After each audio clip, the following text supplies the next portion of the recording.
최경영의 최강 시사.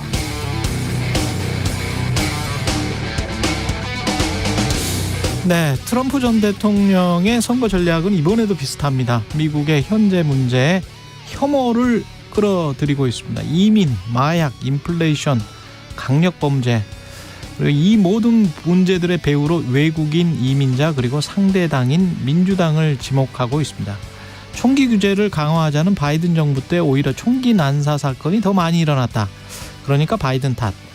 이민자들을 제대로 막지 않아 마약이 유통되고 있다. 바이든의 탄소 중립 정책 등으로 인플레이션이 악화됐다. 그래서 바이든 탓. 인플레이션에서 벗어나려면 미국은 셰일 오일을 채취해야 한다. 석유 팔아서 돈 벌고 인플레이션도 낮추자고 주장하는 것이죠. 원인 진단을 잘못한 것도 있고 다른 나라 입장에서 보면 미국 이기주의만 가득하지만 미국 내 유권자들에게는 이게 꽤 먹힙니다. 직관적으로 듣기에는 또 그럴듯하기도 하거든요. 게다가 외국인 이민자들의 일부 문제를 자국 내 경제 사회적 상황과 적당히 연결시켜서 상대방을 공격하면 유권자들은 미혹당하기 쉽죠. 유럽도 구급파들이 똑같은 비슷한 행태를 벌이고 있습니다. 핵심은 외국인이나 특정 국가 혐오를 조장해서 국내 권력 투쟁에 활용한다는 겁니다. 이렇게 국내 유권자들의 혐오를 부추기는 정치 세력들이 득세하면 전 세계 국가들은 협력이 될까? 외교가 될까? 무역이 될까? 교류가 될까? 한번 생각해 보시기 바랍니다. 각 나라들이 서로를 다 지금 보고 있을 텐데 말이죠. 한국 정치는 어떤가요? 이런 문제에서 자유로운가요? 네, 안녕하십니까. 10월 6일 세상에 이익이 되는 방송 최경영의 최강시사 출발합니다. 저는 KBS 최경영 기자고요. 최경영의 최강시사 유튜브에서도 실시간 방송합니다. 문자 참여는 짧은 문자 50원, 기본 자평 원이 드는 샵 9730 콩오플 무료고요. KBS 일라디오 채널 정치, 경제, 사회문화 등 다양한 명품 콘텐츠가 있습니다. 구독과 좋아요, 댓글 많이 부탁드립니다. 오늘 최강시사 뉴스 언박싱 확장판 있고요. 박지원, 김재원 국민의힘 최고위원, 나경원 전 국민의힘 만나보겠습니다. 그리고 뉴스는 집니다. 김경일 교수 만납니다.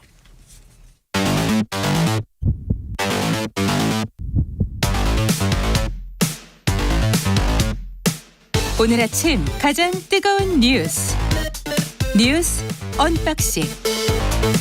네, 오늘은 뉴스 언박싱 확장판이 있는 날입니다. 민동기 기자, 김민하 평론가 나와 있습니다. 안녕하십니까? 안녕하세요. 예, 경제가 십상치가 않네요 지금. 예. 통계청이 어제 9월 소비자 물가 동향을 발표했거든요. 9월 소비자 물가 상승률이 5개월 만에 가장 높은 수준을 기록했습니다. 특히 이제 지난달 소비자 물가가 전년 동월 대비 3.7% 상승을 했는데 국제 유가가 많이 오르지 않았습니까? 예. 국내 석유류 가격도 많이 인상이 됐거든요. 이게 전체 물가를 일단 끌어올린 것으로 보이고요. 또 하나는 농산물 가격이 급등을 했습니다. 특히 이제 농산물이 7.2% 상승을 해서요. 11개월 만에 최대 상승폭을 기록을 했고, 저도 이번에 차례 지낼 때 많이 느낀 거지만 사과, 복숭아가 정말 많이 올랐습니다. 예. 그리고 전기, 가스, 수도, 교통 품목에서도 물가 상승폭이 두드러져서요. 특히 이제 전기, 가스, 수도 가격은 직전 8월 대비 5.3% 올랐고요. 전년 동월 대비로는 무려 19.1%나 상승을 했습니다. 그리고 공공 서비스에서도 뭐 택시, 시내버스의 상승폭이 컸습니다. 갑갑하네요. 그런 답답하죠. 이런 얘기 네. 들으면. 오늘 보도를 보니까는 이제 정부 또는 통계청 뭐 이쪽에서 하는 얘기는 좀 지나면 나아질 거다 이 얘기인데 상반기부터 하던 얘기 아닙니까? 계속하고 네. 있습니다. 하반기 되면 나아질 것이다. 이번 달은 좀 그렇지만 다음 달에는 괜찮아질 것이다. 상저하고 이야기를 많이 했었죠. 네. 그렇죠. 예. 그 근데 벌써 날씨가 추워졌는데. 그 하반기 되니까는 네. 다음 달에는 나아진다 계속 하는데 예. 그게 이제 다음 달에 나아진다라고 설명해서 될 일은 아닌 것 같고. 근거가 있어야 되겠는데. 그렇죠. 그리고 지금 예를 들면은 뭐 농산물 가격이라든가 이런 건 사실 이제 원래 진폭이 크기 때문에 뭐 오르락 내리락 하는 점이 있다라는 걸 감안을 해도 이런 것들로 인해서 이런 이제 지금 상승, 이 가격 상승으로 인해서 이게 반영된 최종적인 어떤 소비재의 가격이 이제 오른 게 뭐 이 원자재 가격이 내려간다고 내려가지 않을 거 아닙니까? 이 농수산물 같은 경우에. 그렇죠. 그러니까 그런 것들이 실질적인 인플레이션에 이제 어떤 어떤 이 근거가 되는 것이기 때문에 문제인 건데 그러다 보니까 이 뭔가 정부가 대책을 세워야 된다, 뭔가를 해야 된다라는 목소리를 이제 뭐 낼 수밖에 없는 조건인 것 같아요. 예를 들면 오늘 신문을 쭉 보는데 조선일보라는 신문에 보면은 이게 다른 외국의 경우에도 인플레이션 때문에 고생 많이 한다. 이제 이 기사를 썼는데 그 기사를 쓰면서 그 국가들이 어떤 대응을 하고 있는지를 정리를 해놨어요. 근데 거기 보면은 보통은 이제 그거를 어떤 대안 중에 하나로 거론은 안 할 것 같은데 제목에도 이제 횡재세를 걷는다든지 뭐 이런 얘기 써놨거든요. 예. 그러니까 그런 것들을 통해 가지고 뭔가 이제 이 코로나19 국면 이후 국면에서 이제 수익을 막 이제 올리고 있는 그러한 기업들에 대해서 뭐 개입도 하고 여러 가지 수단을 쓰고 있다라는 걸 소개를 하는데 그 정도로 이제 선진국도 어쨌든 물가 관리라든지 이 이후 인플레이션 이후 상황에 대해서 굉장히 개입을 강하게 하고 있다라는 얘기를 하는 걸 볼 때 뭔가 이제 정부가 대책이 있어야 된다라는 취지의 그런 얘기를 하고 싶은 어떤 부분도 있는 것 같습니다. 근데 지금 실질적으로 뭐 어제도 말씀드렸고 뭐 항상 드리는 말씀이지만 지금 할 수 있는 게 뾰족하게 없는 상황인 것 같거든요. 하지만 뭐 없어서 우리가 안 한다라고 할 수 있는 조건도 아닌 거 아니겠습니까? 그래서 뭔가 이제 대책을 세웠으면 좋겠는데 참 암담합니다. 예. 깝깝하네요. 과거에 한 3년 전만 해도 중국이 디플레이션을 수출하고 있다, 물가 인하를 주도하고 있다 그런 이야기를 많이 해서 그게 오히려 걱정이었던 시절이 있었는데 지금은 미중 갈등이 또는 미국이 인플레이션을 수출하고 있는 게 아닌가 그런 생각이 듭니다. 인플레이션을 지금 수출하고 있는 것 같아요. 예, 대외적으로 또는 국내 정치적인 요인들 때문에. 근데 이제 그게 너무 미국 국채금리가 너무 올라버렸잖아요. 그렇죠. 그러니까 이제 미국도 일본도 굉장히 빚이 많은 나라라서 지금 미국 같은 경우에 GDP의 한 마이너스 7%까지 다시 올라갔는데 마이너스 7%라는 게 이게 뭐 전쟁 때랄지 뭐 코로나 때랄지 경기 침체 때랄지 이럴 때 아니면은 잘 보기가 힘든 숫자거든요. 그러면 이 상황에서 투자자들이랄지 이런 사람들은 어떤 생각을 하냐면 이게 지금 미국도 더 이상 돈을 못 푸는 상황이네. 근데 금리는 대외적이거나 정치적인 요인들 때문에 그 인플레이션은 계속 지속될 가능성이 높네. 그러면 그냥 안전하게 고금리 주는 채권에 그렇죠. 투자를 하지. 그러면 주식은 도외시하게 될 것이고 이머징 마켓을 도외시하게 될 것이고 특히 중국과 굉장히 수출입을 하게 되는 우리 같은 나라를 도외시하게 될 것이고 그렇죠. 그게 이제 모든 게 주식시장에 지금 나타나고 있는 그런 양상이거든요. 이걸 미리미리 할 수 있었던 방법은 그때 바이든 대통령이 제가 누차 말씀드리지만 그때 바이든 대통령이 그렇게 강력하게 많은 것들을 요구할 때 다 퍼줄 게 아니고 환율이라도 가지고 왔었어야 돼요. 통화 수합이라도 가지고 오든지 뭔가를 큰 거를 얻었어야 되는데 지금 아무것도 얻은 게 없고 게다가 미국이 한국 철강에 상계 관세를 지금 부과하겠다는 거 아니에요? 부과를 하겠다고 결정을 했습니다. 네. 미국 상무부가요. 한국의 값싼 전기요금이 사실상 철강업계에 보조금을 주는 역할을 하고 있다. 예. 그래서 현대제철과 동국제강에 상계 관세를 부과했습니다. 그러니까 미국 정부가 한국의 전기료를 정부 보조금으로 공식 판정한 게 이번이 처음입니다. 그러니까 한마디로 이제 수출하는 그 후판 두께 6mm 이상의 어떤 그런 두꺼운 철판을 말하는데요.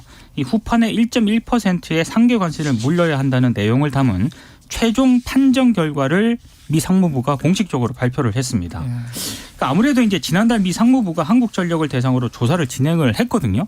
그 진행을 한 결과를 바탕으로 이제 공식적으로 이제 발표를 한 건데 일단 현대제철하고 동국제강은 미국 국제무역법원에 관세 부과의 뭐 부당성을 주장을 하면서 항소할 예정이라고 하는데요. 우리 정부도 지금 이 미 상무부 결정을 주시는 하고 있습니다. 뭐 현대제철이 한 해 미국에 수출하는 그 후판 물량이 4만 톤 정도밖에 안 되거든요. 예. 그러니까 생산량이 한 2% 정도밖에 안 되긴 하지만 문제는 이게 지속적인 통상 문제를 일으킬 수 있기 때문에 이 정부가 지금 이게 어떻게 될 것인가 상당히 주시하고 있는 상황입니다. 이 상황에서 그러니까 말이죠. 이게 전기요금이 그러니까 우리가 전기요금에 대해서 예를 들면 기업용 전기요금이나 이런 거에 대해서 일정 정도 이제 낮은 어떤 가격을 매긴다든가 이런 것이 특혜다. 그게 공정한 시장 경쟁이 아니다. 뭐 이런 논리 아닙니까? 그렇죠. 그래서 관세를 매겨야 된다라는 건데, 그러니까 이게 뭐 전기요금을 보조금으로 주는 게 맞냐 틀리냐 뭐 이런 논쟁을 할 수도 있겠지만 본질적으로는 자국의 철강 산업을 지키고 그 철강 산업에 관계되어 있는 노동자들의 지금 여러 가지 처우나 이런 것들에 대해서 나름대로의 신호를 보내려는 거잖아요. 미국은. 이게 이전에 트럼프 정권도 사실 생각해 보면은 중국과의 어떤 철강이나 이런 것들에 대해서 관세 물리고 뭐 이런 거를 트럼프 대통령이 밀어붙여가지고 그때도 오히려 이게 미국에 사실 이 돌고 돌면은 미국이 자기 얼굴 때리는 거 아니야 이런 얘기도 많이 나왔는데 예. 그런 여러 가지 효과나 이런 것들을 생각을 해봐야 될 텐데 이렇게 티나게 사실 좀 무리한 논리를 갖다 붙이는 거는 자국 우선주의거든요. 사실 제가 볼 때는 저 같은 사람들이 볼 때는. 아니 철저히 자국 우선주의죠. 그렇죠. 이건 누가 봐도. 그렇죠. 그러면 예. 사실 우리는 가치 동맹이라고 하고 미국에 대해서 여러모로 우리는 뭐 조지아주에 공장도 짓고 뭐 여러 가지 일자리를 창출하고 있는 입장에서 뭐 이런 식이면 우리는 얻은 게 뭐냐. 좀 우리도 좀 큰 소리 낼 수 있어야 되는 거 아니냐. 이런 생각을 하게 되는데 그래 이런 조건에서 사실 지금의 어떤 스탠스에 우리 정부가 큰 소리 낼 수 있는 거냐. 아닌 것 같다라는 생각을 국민들이 많이 하고 있는 상황이어서 이것도 걱정스러운 상황이죠. 사실은 경쟁에서 우리 그 미국이 뒤처진 거잖아요. 그렇죠. 그 산업의 쌀이라고 지금 반도체가 산업의 쌀이라고 하지만 과거에는 지금도 그리고 여전히 사실은 산업의 쌀은 철강입니다. 철강. 산업혁명이 일어나기 전에 중국이 세계 최대의 철강 생산 국가였고요. 산업혁명이 일어나기 전에. 그다음에는 영국이었고 그다음에는 미국이었고 미국 다음에는 일본 스틸 일본이었고 일본 다음에 한국의 포스코가 차지한 거 아닙니까? 그리고 현대제철이 일어나고 그러다가 중국이 일어나니까 중국한테 그 이리자리를 내준 거죠. 수량으로 따지면 그렇게 지금 전 세계 역사가 돌아가고 있습니다. 그러니까 경쟁력을 철강에서 가진 국가들이 산업국가로 융성했던 거예요. 그리고 우리는 그거를 수십 년 동안 박정희 전 대통령 때부터 사실은 철강을 융성해서 포스코를 만들어서 그 일본으로부터 차관 받아가지고 그렇게 한 거 아닙니까? 근데 이걸 지금 와가지고 전기요금이 싸기 때문에 보조금을 주는 거다라고 이거 하는 거는 지금 2년 동안 우리 정부가 미국에게 얼마를 퍼줬는데 지금 이 보조금을 이게 보조금이라고 하면서 이게 상계관세를 물린다는 말입니까? 이건 그러니까 진짜 뭔가, 너무하는 거죠. 그러니까 너무하는 거고 예. 뭔가 의도가 있는 건 아니냐라는 해석을 할 수밖에 없는 게요. 아까도 말씀을 드렸지만 이게 지금 현대제철이 미국에 수출하는 그 물량이 있지 않습니까? 그게 지금 2% 정도밖에 안 되거든요. 예. 근데 이것마저도 지금 상계관세를 물린 거 아니죠? 물린 거잖아요. 미국의 저거에는 다른 게 있어요. 왜냐하면 제가 산업의 쌀이라고 했잖아요. 네. 철강에 안 쓰이는 게 없잖아요. 그렇죠. 건설, 특히 자동차, 조선, 후판 다 철강입니다. 그럼 포스코와 현대제철은 특히 납품처가 다 현대차, 기아차예요. 그렇죠. 예. 그러면 그 현대차나 기아차의 가격을 올리려고 하는 자동차 업계나 미국 철강업계는 사실 거의 죽었다라고 봐야 되거든요. 지금 미국 철강업계 남은 게 별로 없어요. 미국 경쟁력 별로 없습니다. 근데 미국 자동차 업계의 어떤 로비가 심각하게 있는 거 아닌가 그런 생각도 저는 듭니다. 이 지금 상황 자체가 자동차를 겨냥하고 있는 것 같기도 해요. 그러니까 분명히 네. 좀 그런 의도가 좀 있다는 생각이 들 수밖에 없어요. 그러면 당연히 네. 이제 원자재 가격이 올라가니까 철강 가격이 올라가면 자동차 가격을 올릴 수밖에 없잖아요. 그렇죠. 그러니까 자동차 가격적 경쟁력, 품질 경쟁력이 낮은 미국 차들을 보호하기 위한 양날의 검으로 지금 사용하고 있는 게 아닌가 그런 생각도 들고요. 그러니까 이 대목에서 이제 다시 드는 생각은 예. 바이든 대통령과 미국은 우리에게 정말 무엇인가? 우리 정부는 무엇을 했는가? 아니 진짜 너무해요. 이거 너무하는 진짜. 거죠 지금. 지금 와가지고 상계관세를 철강에 우리가 얼마나 지금 도와줬는데. 말은 가치 동맹이라고 그러는데 좀 고개가 갸우뚱해집니다. 야, 네. 이거 진짜 아니 정부가 이거는 강력하게 항의하고 그렇죠. 이것뿐만이 아니고 지금 미국에게 받아내야 될 게 많단 말이죠. 이게 더 뺏기는 게 아니고 받아내야 될 게 많은데 아유 좀 외교 좀 잘했으면 좋겠습니다. 5544님 최강시사 응원합니다. 매일 아침 택시에서 승객과 함께합니다. 이렇게 말씀하셨고요. 감사합니다. 아 택시 운전하시는 분이군요. 예. 김행 장관 후보자 청문회는 완전히 파행이 돼버렸네. 그러니까 어제 이제 이게 밤늦게 청문회를 보신 분도 있고 못 보신 분들도 있을 것 같은데요. 김행 후보자가 청문회장을 떠났거든요. 안 돌아왔습니다. 그러니까 이것도 굉장히 이례적인 그런 상황인데 일단 떠나기 직전 상황을 조금 말씀을 드리면 민주당을 비롯해서 야당 의원들이 뭐 김행 후보자의 주식 파킹 의혹, 배임 의혹 등에 대해서 집중 질의를 했거든요.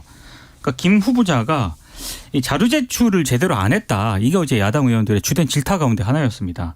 그러니까 김 후보자가 자신을 형사범으로 몰고 있지 않느냐. 범죄자 취급을 하고 있다면서 강하게 반발을 했거든요. 그러니까 권인숙 그 민주당 여가위원장이 그 도저히 감당을 못하겠으면 그냥 사퇴를 하시라. 왜 그렇게 그 계속 증명도 못하고 자료 제공도 못하겠다고 하면 사퇴를 하라는 것이다. 이렇게 얘기를 했습니다. 이제 국민의힘들이 여기에 대해서 이제 강하게 반발을 했고요. 이 상황에서 지성호 국민의힘 의원이 김행 후보자에게 다가와서 갑자기 나갑시다 이렇게 얘기를 하거든요. 그러니까 김행 후보자가 책상에 있던 자료를 막 정리를 하기 시작을 합니다.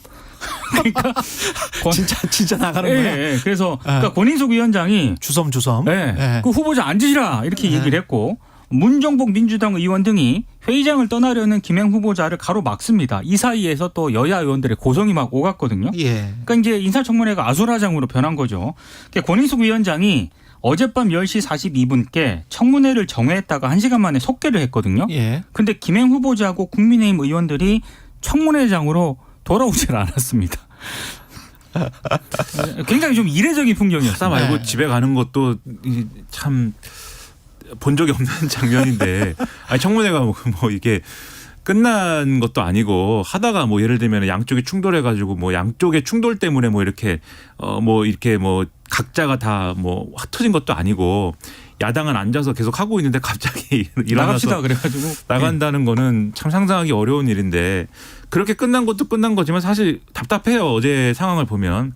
그러니까 김행 후보자가 분명히 그동안의 어떤 언론 보도나 이런 것들에 대해서 가짜뉴스라고 얘기를 하면서 청문회장에서 내가 다 설명하겠다라고 얘기를 했는데 그러면 그동안 언론에 설명했던 것보다 훨씬 업데이트된 어떤 내용들이 청문회장에서 나오고 뭐 설명이 돼야 되는 거 아니겠습니까?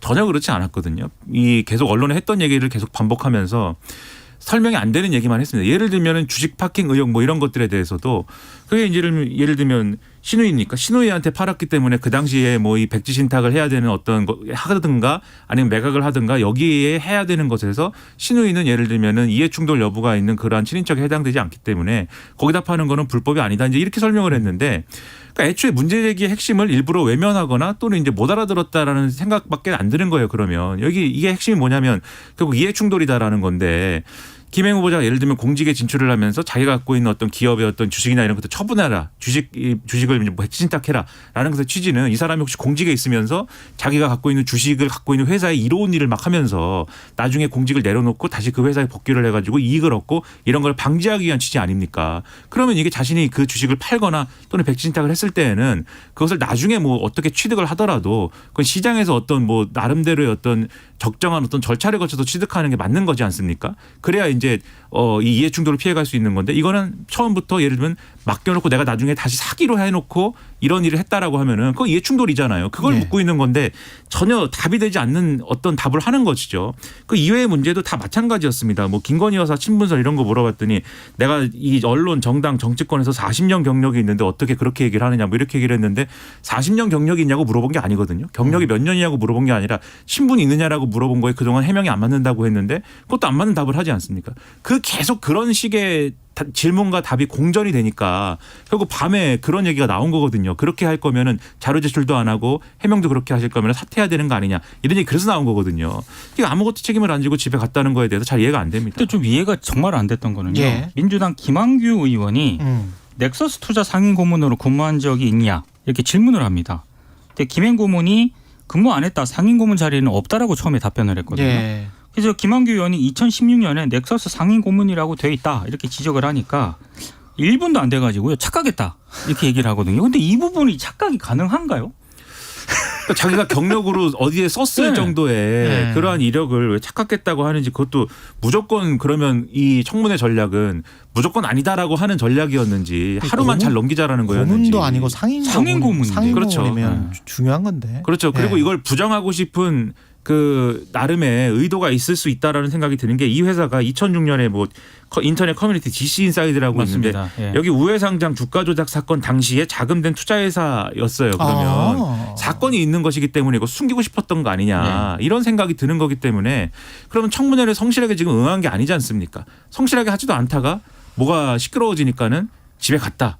라고 하는 거에 대해서 그럼 애초에 국회가 청문회를 하는 거에 대한 존중이라는 게 있는 거냐 이런 의문이 들고 이런 상황에도 불구하고 그러면 임명 강행을 할 거냐에 대해서 그것도 국민들이 굉장히 의구심을 갖고 볼 것인데 결론은 정해져 있는 것 같아서 상당히 좀 우려가 됩니다. 근데 어찌됐든 차수 변경을 해가지고요. 예. 인사청문회 오늘 이어간다고 했거든요.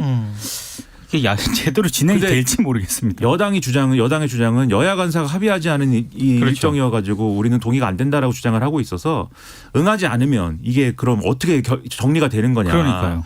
상당히 좀 의문입니다. 근데 이분의 생을 이렇게 쭉 반출을 해보면 회사 가치를 본인은 79배 키운 성공한 사업가, 국민의힘 쪽에서는 그런 이야기를 하는데 결국은 그 청와대 대변인을 거치면서 사실상 공직에 있었던 그리고 정치인으로 활동했던 사람인데 중간중간에 회사를 설립을 해서 그 회사에서 대주주로서 왔다 갔다 했잖아요. 주식 파킹 의혹이 일 만큼.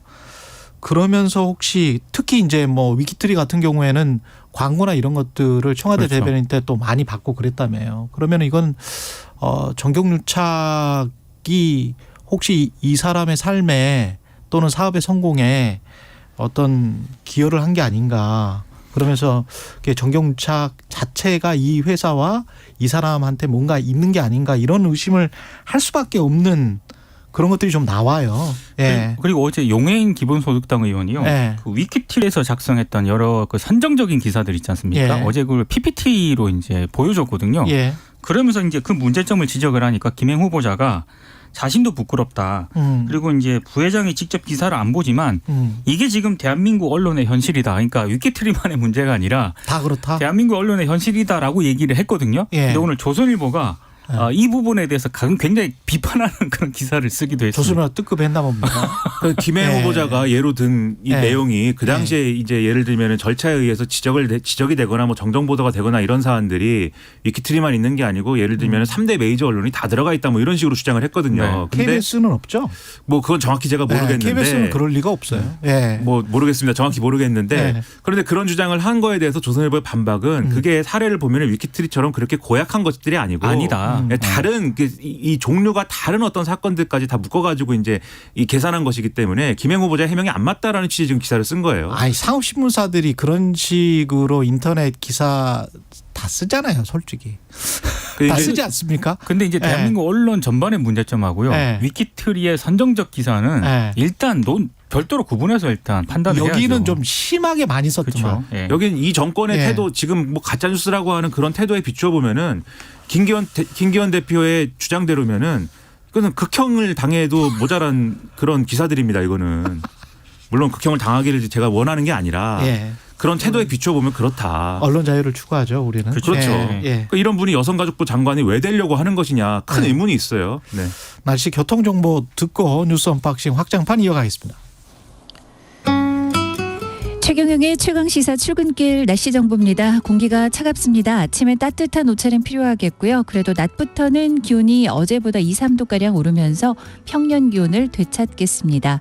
아침 공기가 차가워 대관령은 영하권으로 떨어져 올가을 첫 서리와 첫 얼음이 관측되기도 했는데요. 서울도 올 최저 기온 9.6도로 출발했고요. 낮 기온은 서울, 강릉, 대구, 제주 22, 대전, 세종, 광주 21도 등으로 전국 20도에서 24도 분포입니다. 일교차가 크게 벌어지는 환절기입니다. 건강관리 주의하시고요. 남부와 제주가 오늘 낮부터 흐려져 내일 늦은 오후부터 일요일 오전까지 강원 영동에 먼저 가끔 비가 오겠고요. 경북 북부 동해안도 빗방울 떨어지겠습니다. 또 내일 밤부터는 전남 남해안과 제주에 비가 와서 일요일 낮까지 남해안과 제주에 비 소식 있고요. 전남 내륙도 일요일에 새벽부터 오전 사이 비 오는 곳 있겠습니다. 현재 서울 기온은 9.9도입니다. 최경영의 최강시사 출근길 날씨 정보 최영우였습니다. 계속해서 이 시각 교통 상황 KBS 교통정보센터에서 전해드립니다. 네, 금요일 출근길인데요. 도로 위에 돌발 구간이 평소보다 많습니다. 먼저 경부고속도로 서울 쪽으로 현재 북천안 부근부터 정체고요. 판교 분기점에서 금토 분기점까지 밀리고 있습니다. 달래내 고개에서 반포까지도 10km가량 정체 이어지고요. 반대 부산 쪽으로는 잠원에서 서초, 더 가서 신갈 분기점에서 수원까지 막히고 있습니다. 남사진리 부근에서 남사까지 2km가량 정체고요. 청주 부근에서는 대형 화물차가 고장나 있습니다. 한편 서해안고속도로 상황입니다. 서울 쪽인데요. 화성휴게소 부근에서는 승용차 관련 사고 있으니까요. 주의가 필요하겠고요. 일직분기점에서 금천까지 밀리고 있습니다. 전좌석 안전벨트 착용해 주시고요. 앞차와의 안전거리도 유지하시기 바랍니다. KBS 교통정보센터였습니다. 네, 최근의 최강시사 뉴스 언박싱 확장판 이어가고 있습니다. 민동기 기자, 김민아 시사평론가 함께하고 있습니다. 유인촌 장관 후보자도 청문회를 어제 했습니다. 그러니까 문화예술계 블랙리스트가 쟁점 가운데 하나였는데요. 그 진상조사위원회가 2019년에 백서를 펴냈거든요. 근데 이 백서에 유인촌 후보자 이름이 104차례 언급이 됐습니다. 이걸 가지고 어제 좀 쟁점이 좀 있었는데 유인촌 후보자 해명은 이렇습니다. 블랙리스트 관련자들이 전부 구속되고 징계를 받았는데 내 얘기를 104번씩 거론하면서 왜 나를 구속 안 시켰는지 지금도 궁금하다. 그러니까 본인은 이제 여기에 대해서 이제 좀 상관이 없는 것 아니냐 이런 취지의 해명으로 보이고요. 그리고 백서 내용을 보면 뭐 소문이 이렇더라. 누구의 의견이 이런 식이더라. 뭐 이런 식으로 얘기를 하고 있기 때문에 현장에 있던 사람을 좀 미워할 수는 있었어도 그들을 배제한 적은 없다. 이렇게 주장을 했습니다. 그리고 그 블랙리스트 의혹 질문에 계속 이어졌거든요. 유인촌 후보자가 이런 얘기를 하더라고요. 자신이 KBS 역사 스페셜을 거의 6년 넘게 했다. 그런데 정현주 KBS 사장이 오고 나서 잘렸다. 보수 정부는 가해자라고 늘 얘기하고 나머지는 피해자처럼 얘기하는지 이유를 모르겠다. 진보 정부가 훨씬 지독하게 했다. 이렇게 주장을 했고요. 또 자녀가 수억 증여받아서 아파트를 구입했다는 그런 의혹. 증여세 납부 자료를 제출해 달라고 야당 의원들이 요구했는데 제출 안 하지 않았습니까? 끝내 이제 공개를 거부했는데 독립생계를 이유로 끝내 이 제출을 거부했거든요. 그런데 유호정 정의당 의원이 또 이렇게 지적을 했습니다. 부모 돈을 받아서 아파트를 산 것부터 이미 독립적이지 않은데 독립생계를 이유로 자료 제출을 거부하는 것은 후보자를 검증하려는 청문위원들의 의도를 왜곡하는 것이다. 이렇게 지적을 했습니다. 그러니까 유인촌 후보자 여러 가지 얘기를 했는데 예를 들면은 지금 아까 말씀하신 왜 104번이나 나를 뭐 백서에서는 거론했으면서 구속을 안 시켰느냐라고 하는 것에 대해서는 그 당시에 이제 이 문제에 대해서 이제 고발하고 이런 분들 있지 않습니까? 그렇죠. 그분들의 주장은 그런 거예요. 그러니까 최근에 보도가 된 예를 들면은 국정원에서 이런 블랙리스트 관련해서 무슨 뭐 불이익 주고 하는 그런 일들을 할 때 당시 문체부 장관한테 보고한 것이다라는 취지에 보고를 했을 것이다라는 어떤 취지의 추정이 가능한 문건 있지 않습니까? 그거는 나중에 이제 정권 바뀌고 나서 2017년 바뀌고 나서 이제 그때 이 백서도 이제 그때 진상규명위원회가 이제 펴낸 거잖아요. 그 위원회에서 이제 해갖고 나온 것이고 이전에 법적 대응할 땐 그 문건이 있는지 몰랐던 것이고 그리고 그것에 따라서 나중에라도 직권남용 고소고발을 하려고 하면은 시효 문제가 있었다. 그러니까 시효가 지난 상황이었기 때문에 고소고발을 할 수 없었다. 이렇게 지금 언론에 설명을 하고 있거든요. 그 유인촌 후보자의 궁금증은 그럼 해소가 되는 거겠죠, 이걸로. 왜 안 했는지. 그리고 그런 이제 구속이라든가 이런 수사가 이루어지지 않은 배경이라는 게 지금 여기에 관여돼 있지 않아서라고 할 수는 없는 것이다. 그렇죠. 그 대답은 또 안 하고 있는 거죠. 그렇죠. 그 부분은 이제 확인이 어느 정도 된다라고 보고 그리고 고약한 얘기가 이렇게 이제 이런 블랙리스트에 대해서 비판하는 예술인들이나 이쪽 부분들에 대해서 그분들은 문화예술인이라고 말하고 싶지 않다. 그들은 문화행동가이다. 이렇게 얘기를 했는데 운동권이다 이런 얘기죠. 이게. 맞습니다. 그 사람들은 운동권 안 했냐 이런 얘기인데 그게 저는 문체부 장관이 실제로 돼서 그러면 그런 방식으로 그러면 일을 할 것이냐. 문체부가 하는 일들 그리고 유인촌 장관이 되면 유인촌 장관이 하는 일들에 대해서 여러 가지 문제제기가 있을 것인데 그런 문제제기에 대해서 저 사람들은 다 불순한 의도가 있어가지고 행동을 하는 분들이고 일종의 활동가이기 때문에 그런 얘기는 신경 안 써도 된다 뭐 이렇게 하겠다는 거냐 이런 의문이 들 수밖에 없죠. 그렇기 때문에 상당히 이게 청문회에서 또 성실하게 답변을 한 것인가에 대해서 마찬가지로 이제 모르쇠로 일관한 거 아니냐 결국은 이런 의문이 들고 그다음에 막말 논란 있지 않습니까? 찍지마 XX라고 했다는 그것에 대해서 일관되게 지금 가짜 뉴스였다라고 주장을 하고 있는데 뭐 XX를 안 했다는 거예요? 그런 취지로 얘기를 하고 있는데 어제 그래서 면전에서 이제 그 당시 영상 틀었거든요. 그 영상을 보면은 그러니까 그 XX에 해당하는 말에 한 80% 정도는 들려요. 한 80% 정도는 얘기를 했다. 근데 확실하게 그 뒤에 이제 일부 음절이 들리지 않는 그런 정도인데 X까지는 한 거예요. 그래서 X에 이제 X 다음에 한 획 더 긋는 것까지는 했는데 근데 그거를 그러면 가짜 뉴스라고 할 수 있는 거냐? 그렇지 않거든요. 그리고 실제로 그 논란이 있은 당시에 사과도 했고. 그럼 20% 가짜 뉴스?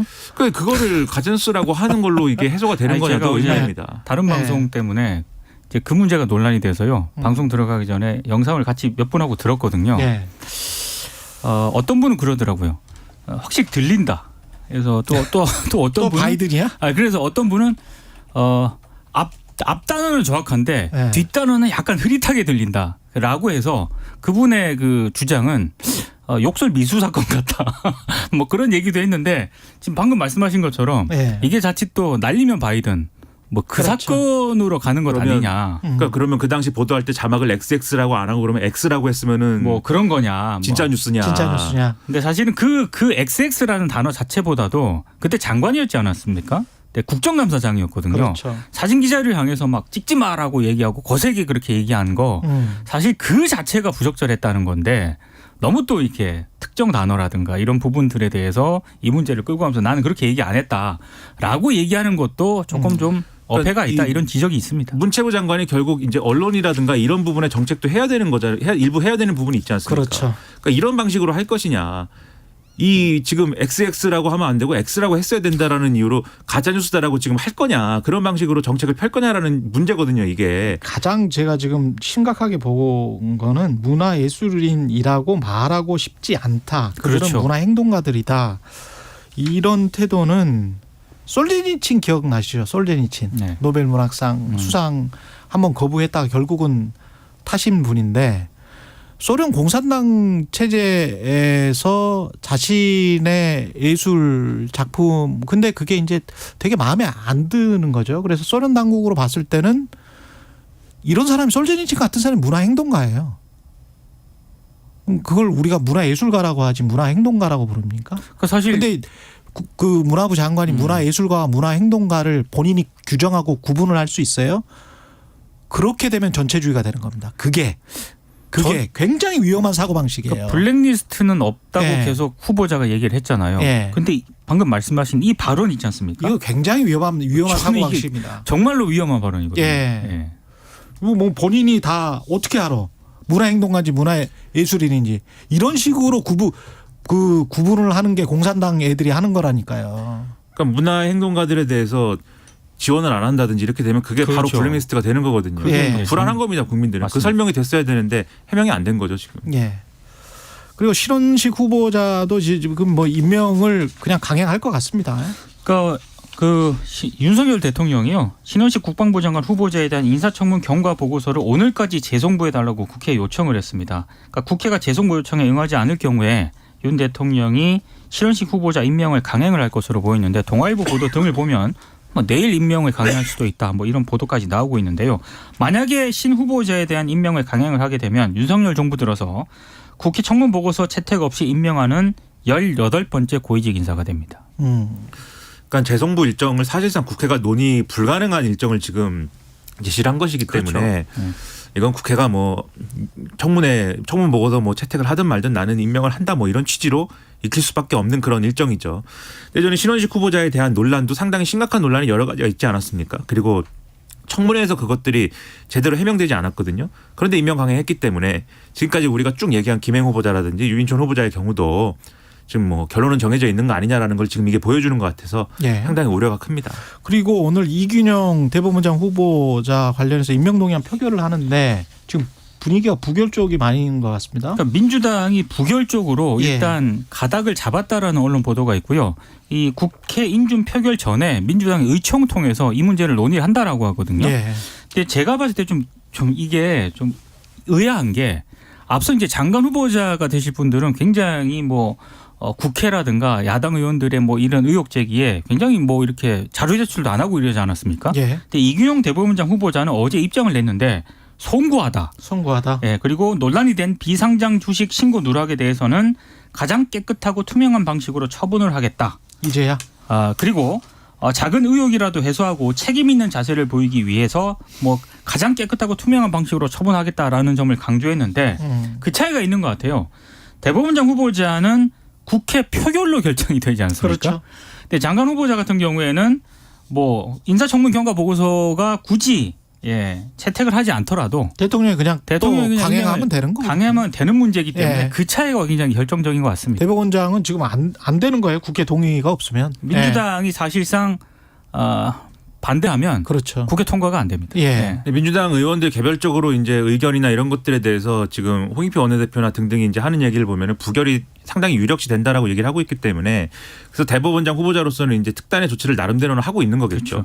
그런데 저는 이런 나름대로의 성의가 다른 장관 후보자들이 해야 되는 일인 것이죠, 사실. 그렇죠. 그러니까 장관직을 맡고 싶고 맡기 위해서 내가 이런 것들은 논란을 정리하고 이렇게 해명해 가겠다라는 게 있어야 되는 장관 후보자들은 말씀하신 것처럼 그냥 우기기만 하고 지금 표결이 있는 자리에 대해서는 이렇게 뭐 고개를 숙이고 그러면 국민들이 이 정권의 여러 가지 태도에 대해서 이 진정성 있다고 보겠습니까? 그게 느껴지지 않는 거잖아요. 그래요. 그 과거에는 증여세 같은 게 논란이 되면 제가 사실은 그걸 잠깐 누락을 했습니다. 그러면서 수정 납세를 하겠습니다라고 해서 납세를 하고 그 납세한 거를 기자들한테도 보여주고 뭐 있었었거든요. 과거에 청문회도 그렇고 국회의원들이 무슨 뭔가를 잘못하고 그러면 근데 지금은 뭐 그냥 청문회 그냥 나가서 안 돌아오고 막 뭐 그러거나 뭐 이거 개인정보다 이러면서 안 내줘요. 개인정보다 네. 가짜 뉴스다. 그다음에 네. 못하겠다. 모른다. 네.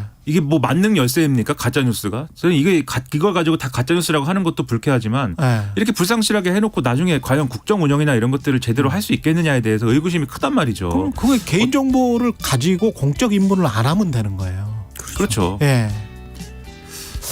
왜 하는지 이상해요. 모르겠습니다. 잘. 예. 과거보다 더 퇴행된 게 아닌가. 지금까지 민동기 기자 김민아 평론가였습니다. 고맙습니다. 고맙습니다.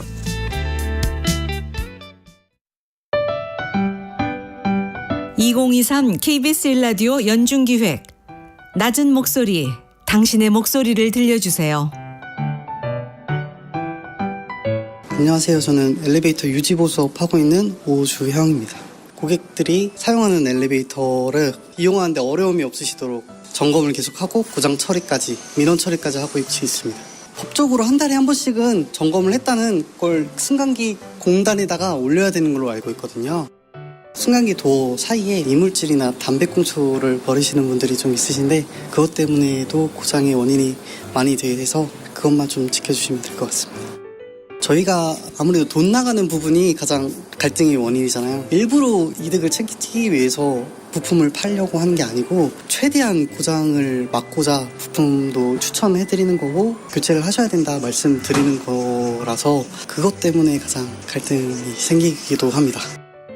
저희가 아무래도 고장이 나면 고장 수리할 때 그때 들어오는 민원들, 승강기를 당장 이용 못하니까 빨리 좀 고쳐달라, 살려달라 그런 민원들이 가장 크죠. 육체적인 거는 뭐 괜찮은데 이제 심리적으로 이제 조급해지고 그러다 보면 저희도 다치고 그런 경우가 좀 많이 있습니다. 최근에 이제 사망 사고가 2건이나 있었거든요. 저희 회사뿐만 아니라 다른 엘리베이터 유지보수 수업 하시는 분들이 그만큼 위험한 직업이니까 작업자분들 심리적으로 안정된 상태에서 작업을 할 수 있게 조금만 배려해 주셨으면 저희도 최선을 다해서 엘리베이터를 고치고 있으니까 조금만 배려해 주시면 서로 더 좋은 성과를 낼 수 있을 것 같습니다.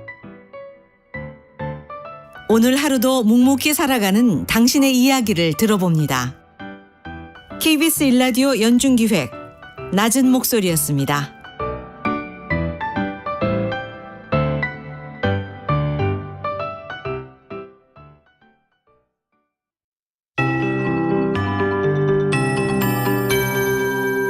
KBS 58분 날씨. 춥지 않게 따뜻한 옷차림 필요합니다. 바람도 약간 강하게 불어서 체감 온도도 더 떨어져 있고요. 그렇지만 오늘 낮부터는 점차 기온이 올라서 어제보다는 2, 3도가량 낮 기온이 더 오르겠고 주말 휴일도 평년 기온과 비슷하게 유지가 되겠습니다. 북서쪽의 찬 공기 때문에 서울도 올 최저 기온 9.6도로 출발했고 대관령은 영하권으로 기온이 떨어지면서 올가을 첫 서리와 첫 얼음도 관측이 됐습니다. 오늘 낮 최고 기온은 서울, 강릉, 대구, 제주 22, 대전, 세종, 광주 21도 등으로 전국이 20도에서 24도 분포가 되겠고요. 일교차는 크게 벌어지겠습니다. 오늘 전국 대부분 구름이 많고 남부와 제주는 낮부터 흐려지겠습니다. 주말인 내일 늦은 오후부터 일요일 오전까지 강원 영동에 가끔 비 예보가 있고요. 경북 북부 동해안은 빗방울 예보 있습니다. 내일 밤부터는 전남 남해안과 제주에 비가 내려 일요일 낮까지 남해안과 제주에 비가 오겠고요. 전남 내륙도 일요일 새벽부터 오전 사이 비 예보가 있습니다. 비 오는 곳의 강수량은 5mm 내외로 많지는 않겠습니다. 오늘 아침까지 내륙에 안개 주의하셔야 되겠고요. 일부 강원 내륙과 산지는 도로 살얼음도 유의하시기 바랍니다. 지금 서울 기온은 10.5도입니다. 최영우였습니다.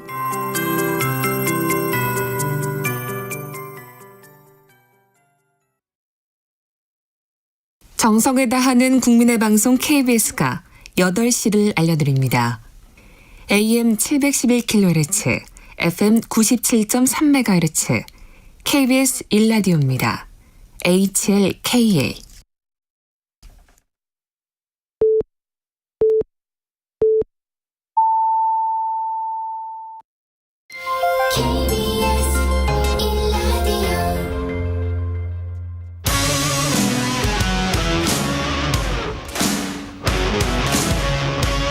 오늘 하루 이슈의 중심 최경영의 최강 시사.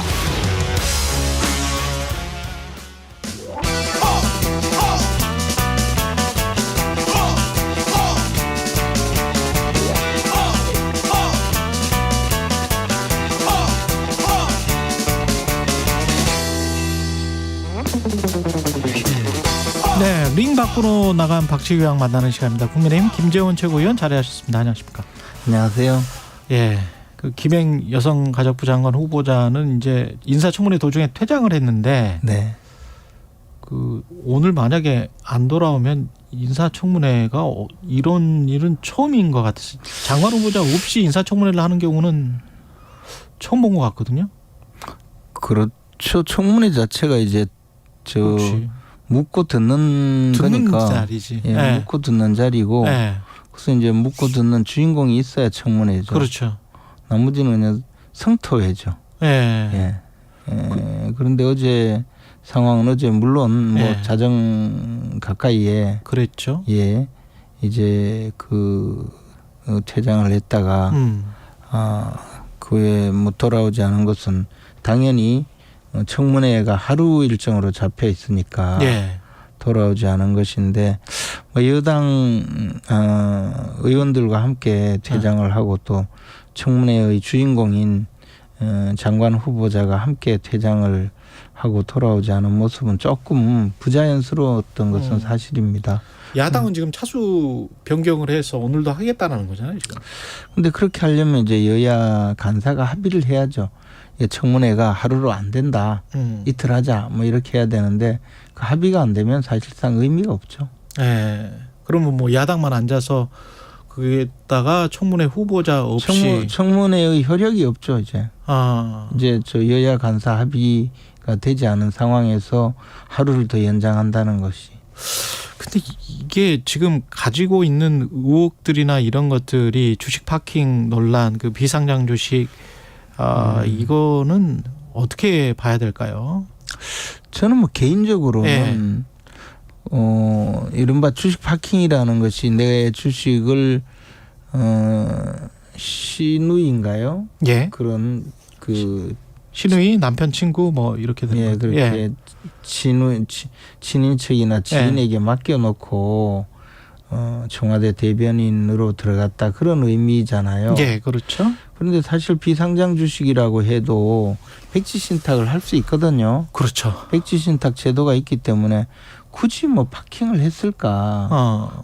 본인의 해명에도 충분히 그 들어볼 필요가 있지 않을까 그런 생각이 있는데 너무 이거는 뭐 주식을 다른 사람에게 맡겨놓았다가 청와대 대변인을 맞추고 다시 샀다. 그리고 사고 나니까 실적이 올랐다. 뭐 이런 주장을 하는데 또 언론 보도를 들어보면 청와대 대변인 시절에 뭐 영향력을 발휘해서 광고를 많이 수주한 거 아니냐. 그러면 청와대 대변인 시절에 즉 저 주식을 남에게 옮겨 놓았을 때 회사가 운영이 잘 돼야 되잖아요. 예. 근데 그때는 뭐 잘 안 되고 자신이 맡았을 때 운영이 잘 됐으니까 그것은 뭐 청와대 대변인 경력으로 회사를 잘 운영한 것인지 알 수가 없는 일인데 그걸 막 섞어서 이야기하니까 이것도 좀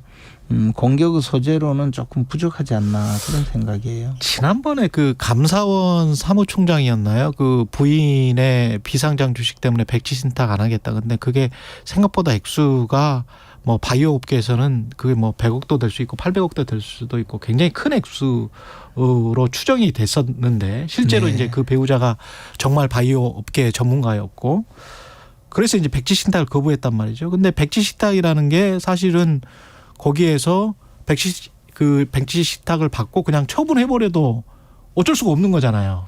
맡긴 사람 입장에서. 그러니까 김행 후보자 입장에서는 처분 안 당하기 위한 의도, 그러니까 필사적으로 본인이 대주주로서 지키기 위한 의도가 있었던 거 아닌가 그런 의심이 든다는 거지. 그런 주식 파킹이라는 게. 그런 그렇죠? 말씀을 충분히 할 수 있는데 이게 바이오 업계라는 것은 워낙에 뭐 부침이 크고 한데 그렇죠. 이 회사는 사실 뭐 그런 회사들에 비하면 이 보통의 경우에 백지 신탁 공직자들이 백지 신탁을 많이 하거든요. 그런데 매각한 사례는 없어요. 왜냐하면 팔리지도 않고. 뭐 또 하나는 그 주식 가치 평가 문제에서 그렇죠. 문제가 있어서 그런 거겠죠. 그리고 통상 백지 신탁위원회가 굳이 그것을 팔고 사고 하지 않고 보통의 경우에는 이제 공직자로서 이 주식 거래를 하지 말라는 의미에서 강제로 막고 있는 의미이지 백지 신탁위원회가 멋대로 팔아서 무슨 이익이 있겠습니까? 그래서 이제 그런 현실적인 논리는 성립하지 않는다는 것이죠. 그리고 백지신탁위원회가 지금까지 운영한 내용을 보면 전부 다 그냥 그 보관하고 있었던 것으로 이렇게 알려져 있어요. 이 어떻게 될 거라고 보십니까? 대통령은 이게 아마 야당은 추인을 안 할 것 같은데 탄핵 보고서를 그냥 할까요? 아니, 인사청문 보고서요? 네, 인사청문 보고서. 인사청문 보고서 자체를 아마 채택하지 않겠죠. 네, 채택하지 않겠죠. 그러면 지금까지 사례 봐서 뭐 임명할 가능성이 크지 않을까요? 어쨌든 대통령께서 그동안에도 뭐 인사청문 보고서를 상습적으로 채택하지 않아 왔기 때문에 또 상습적으로 채택하지 않는 데 대한 그 대통령의 인사의 그 상례적인 반응은 그냥 임명하는 것이었죠.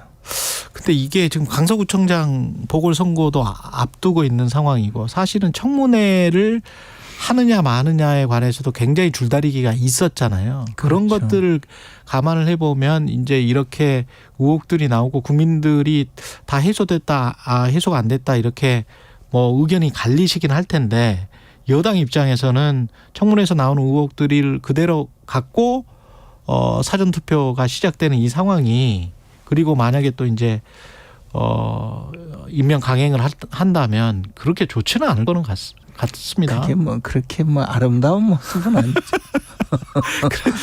그렇게 이제 그러니까 선거에는 안 좋을 것 같기는 해요. 그런데 이게 사실 그렇게 큰 이슈 영향은 안 끼칠 것이다. 큰 이슈가 되겠느냐. 뭐 사실 그 내용이 지금 이야기가 뭐 그 이재명 대표처럼 저 그 큰 부패행위에 연루가 되었다고 의심을 받고 영장이 청구되고 범죄 혐의가 되고 본인이 뭐 단식을 하고 뭐 이런 뉴스가 아니라 그냥 인사청문회 했는데 의뢰 야당이 늘 하듯이 또 떠드는구나 또 이렇게 또 판단하는 그런 국민들도 많이 많을 있을 것이다. 이번 그 보궐선거 자체가 투표율이 낮기 때문에 결국은 각 당의 지지자들 후보의 지지자들이 얼마만큼 투표에 임하느냐의 그 경쟁이거든요. 그래서 뭐 저는 뭐 그 영향은 크지 않을 것이라고 봐요. 강서구청장 보궐선거 이야기를 그냥 이어가겠습니다. 이 이야기가 나와서 보궐선거 비용으로 발생하게 되는 40억과 관련해서는 뭐 이 수수료 정도로 애교 있게 봐주시면 감사하겠다. 근데 저는 여기에 언론이 잘 지적을 하지 않는데 그 사실은 본인이 본 돈은 아니잖아요. 그러니까 지자체랑 강서구는 재정 자립도가 어느 정도일지는 모르겠습니다만은 네. 보통 일반적인 서초구나 뭐 강남구를 제외하고 한 40%나 50%라고 본다면 네. 전부 중앙정부로부터 받은 거거든요. 그렇죠. 그러면 우리 세금이야 사실은. 예? 그렇죠. 국민들 세금인데 네. 누가 많이 끌고 가느냐. 그렇죠. 근데 이제 그걸 마치 이제 집권여당 프리미엄을 어느 정도 강조해 왔지 모든 그렇죠. 당이. 네. 그러나 그럼에도 불구하고 조금 여당이기 때문에 네. 우리는 무조건 돈을 많이 끌어다 쓸 수 있고 그게 누구 돈인데 그거는 좀 이상하지 않아요? 그게 국민들 돈인데 여당 근데 구역 여당이 구청장이 되면 무조건 다 끌어다 쓸 수 있다. 이거는 좀 그렇지 않습니까? 그것을 가장 많이 하는 당이 민주당이죠. 아, 그걸 가장 많이 하는 당이 민주당이었다. 맨날 가면 그냥 막 현수막을 덕지덕지 도배를 해서 뭐 어쩌고 저쩌고 뭐 몇 억을 가져왔습니다. 몇백억을 가져왔습니다. 앞으로 그거 금지해야 돼요. 아니 그 논리적으로 보면 좀 이상한 것 같아. 아니 근데 사실은 이래요. 사실은 이제 예산 편성권은 정부에 있는데 예산 심의 확정권이 국회에 있잖아요. 그러니까 국회의 예산 심사 과정에서 그 지역구 국회의원들이 그 자기 지역구에 그 필요한 사업을 위해서 예산을 요구하면 그 예산이 그런 정치적 그 거래를 통해서 심의 확정이 되어서 의결이 되거든요. 그 의결의 중심에 예결위원장이 있어요. 제가 예결위원장을 해봐서 아는데요. 그래서 예산 심사가 그렇게 운영되는 건 현실이거든요. 그리고 그것을 그 행정학 제가 그 대학 다닐 때 행정대학원에서 배우면 그 윌다브스키라는 유명한 이 재정 행정 전문가가 있는데 그분이 남긴 그 말 중에서 정치 투쟁의 가장 핵심이 첫째는 인사권을 두고 투쟁하는 것이고 두 번째는 바로 예산권을 들고 투쟁하는 거라고 하거든요. 마오쩌둥이랑 비슷하네. 예, 그렇죠. 근데 미국의 그 의회에서 벌어지고 있는 가장 큰 그 권력 투쟁이 바로 예산 투쟁이라는 거예요. 그러니까 이것을 정치 현실로 봐야 되는 거죠. 그러면 여당이 되어서 여당 프리미엄이라는 것이 결국은 그 지역 주민들에게 좀 더 예산이 많이 배정되도록 하는 것이 정치인의 역할이라고 해서 그래서 여당 프리미엄이라는 것이 생기는 것이거든요. 우리 김태우 후보가 내세울 수 있는 근거, 내 40억 때문에 나를 뽑지 않는 것보다는 나는 왕의 남자가 아니냐라고 할 수 있는 거죠. 선거에 나온 사람이 무슨 이야기를 못해요. 근데 물론 김태우 후보가 그런 이야기 했다는 건 아니에요. 근데 저 같으면 나는 대통령이 사면 복권 시켜주고 구청장 선거에도 공천 받도록 해서 나가게 했으니까 나는 왕의 남자다. 여러분 40억 신경 쓰지 말고 나 뽑아주면 4천억 가져올 테니까 그래서 지금까지 밀린 강서구 개발 내가 다 해주겠다. 그러니까 나를 뽑아달라라고 이야기하는 것이 가장 유효적절한 선거 운동이에요. 그리고 그 유권자가 거기에 저 사람을 뽑으면 나한테 도움이 되겠다. 민주당 후보는 그냥 국민의힘 후보가 좀 기분 나빠서 뽑는 것밖에 나한테 내 인생에 무슨 도움이 될까 이렇게 생각하도록 만드는 게 좋은 전략 아니겠어요? 그런가? 근데 포크 배럴링이라고 사실은 미국 정치에서도 그걸 그렇게 좋은 관행으로 치지는 않는데. 지금 좋고 나쁘고가 아니고. 그래요? 트럼프 대통령이 막 이제 그냥 막 나가는 거예요? 트럼프 대통령이 공화당 후보 1위를 하는 판에. 막 나가는 건가? 막 나간다는 것이 아니고 민주주의는 항상. 너무 오래전에 제가 정치학을 배웠나 봐요. 그런 것 같아요. 민주주의는 항상 그런 위험성을 가지고. 그러나 깨어있는 시민들이 그러한 선택을 하도록 하는 것이 민주주의죠. 그런 선택을 잘 하도록 하는 것이 민주주의지 그런다고 해서 제가 불안당을 선택하라는 것은 아니고 다만 그런 능력이 실제 있는지를 검증해서 그런 능력이 있다면 뽑아야죠. 제가 봐서 민주당 후보는요. 그런 능력이 없어요. 알겠습니다. 근데 우리 국민의힘 후보는 그런 능력이 있다. 있을 것 같아요. 선거법에 안 걸린지 모르겠네. 아니 지금 국무위원이 아니시니까 모르겠습니다. 그거는 이거 잘못하면 또 제 책임 되는 거 아닌가? 아니, 그건 아니에요. 공범은 안 돼요. 네, 알겠습니다. 네. 그 민주당 이야기를 좀 해볼게요. 지금 병사에서 선거 지원하기로 해서 뭐 유튜브 영상도 나온 것 같습니다. 그리고 갈지도 모르겠고 강서구 쪽에 이게 좀 도움이 될까요? 어떻게 보십니까?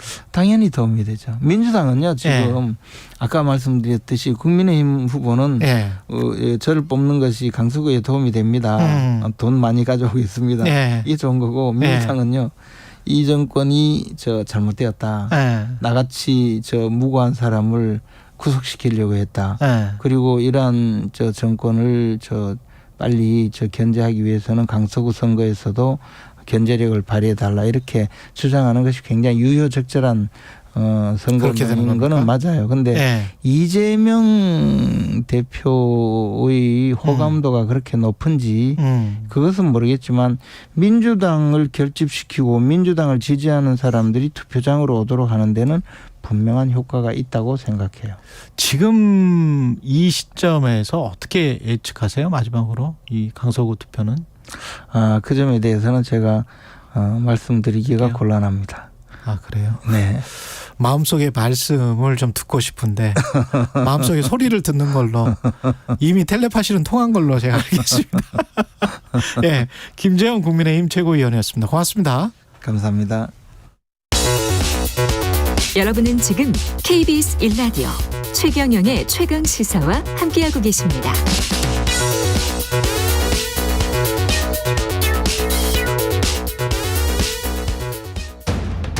오늘 하루 이슈의 중심.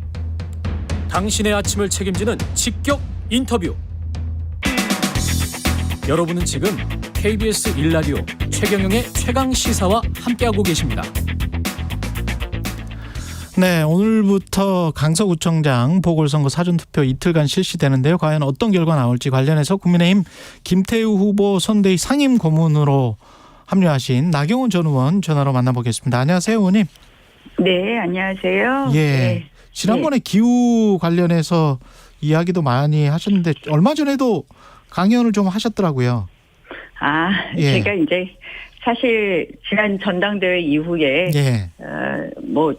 지역구 활동을 집중적으로 하면서요. 대한민국의 가장 중요한 문제가 무엇인가. 제가 또 이제 늘 그 부분에 관심도 있었지만 해서 이제 인구하고 기후 문제에 관해서 포럼을 하나 만들었습니다. 지난 8월에 포럼 창립 총회를 했고요. 그리고 나서는 계속해서 좀 인구나 기후에 관련된 강연 요청들이 있으면 강연하고 같이 또 공부하고 그러고 있습니다. 지금 나 의원님이 상임 고문이신데 강서구 관련해서 후보 선대위에 어떤 마음으로 선거 지원을 명칭이 하셨어요? 중요한 것이 아니라 사실은 사실은 그렇잖아요. 선대위의 명칭이 중요한 게 아니라 저는 당인으로서 당의 보궐선거가 있으면 늘 그냥 도울 생각을 하고 있었고요. 당에서 이제 직함을 주기는 하는데요. 직함이 있느냐 없느냐가 중요한 건 아니겠죠. 그 김태우 후보자 같은 경우에 1,000만 원 보증금에 지금 그 문제는 월세 좀 더 한번 지켜보도록 하고요. 지금 선거가 치열해지니까 이런저런 이야기들이 많은데 사실 이거는 구청장 뽑는 선거 아닙니까? 그래서 강서 구민들이 잘 판단하시게 해야 되는 문제다. 이게 정치 선거가 아닌데 사실 이제 민주당이 계속 보니까 정권 심판 이런 거 하는데요. 강서 구민들이 강서에 도움되는 후보를 뽑지 않을까 이렇게 봅니다. 근데 제가 과거에 보면 국회의원들 같은 경우는 자기 구에서 사실은 아이들을 키우지 않거나 고등학교를 강남이나 서초구에서 보내거나 사실 그쪽에 전세를 두고 있거나 이런 경우를 많이 봤거든요. 국회의원은. 그런데 이제 구청장은 원칙적으로 그렇게 하면은 안 되죠. 사실은 안 되지. 근데 국회의원들 원칙적으로는 그렇게 하면 안 되고 이제 부득이한 사정이 있을 경우는 근데 그런 경우가 이해할 수 있지만 꽤 많았었는데 구청장은 진짜 구청장은 그 문제를 계속 질문하시는데 제가 그거는 사정을 정확하게 모르겠어요. 이쪽에 후보도 이런저런 말씀을 하신 걸로 알고 있고요. 그래서 기사만 보고는 제가 정확하게 모르겠고 제가 후보한테 그걸 물어보지는 못했습니다. 그래서 한번 그런 부분은 뭐 민주당도 문제가 있으면 고발을 할 테니까 한번 지켜보도록 하고요. 네. 저는 또 어제 보니까 기사는 그렇게 이야기를 하시면 민주당 쪽에 뭐 후보 부인이 뭐 명함을 막 꽂고 다녔다 상가에. 그래서 이거는 또 선거법 뭐 당선이 되더라도 무효가 될 수 있다 이런 기사를 봤어요. 그런데 그러니까 이런 부분은 지금 이제 선거 막판이 되니까 뭐 양쪽이 다 시끄럽잖아요. 그래서 제가 사실 정확하게 후보한테 그 해명을 들은 바도 없고 그래서 뭐라고 말씀을 못 드리겠어요. 그리고 역시 또 저쪽의 그러한 부분도 저희가 좀 잘 지켜보자. 예. 뭐 지금 현재 선거 판세는 어떻게 생각하세요? 선거 판세요. 예.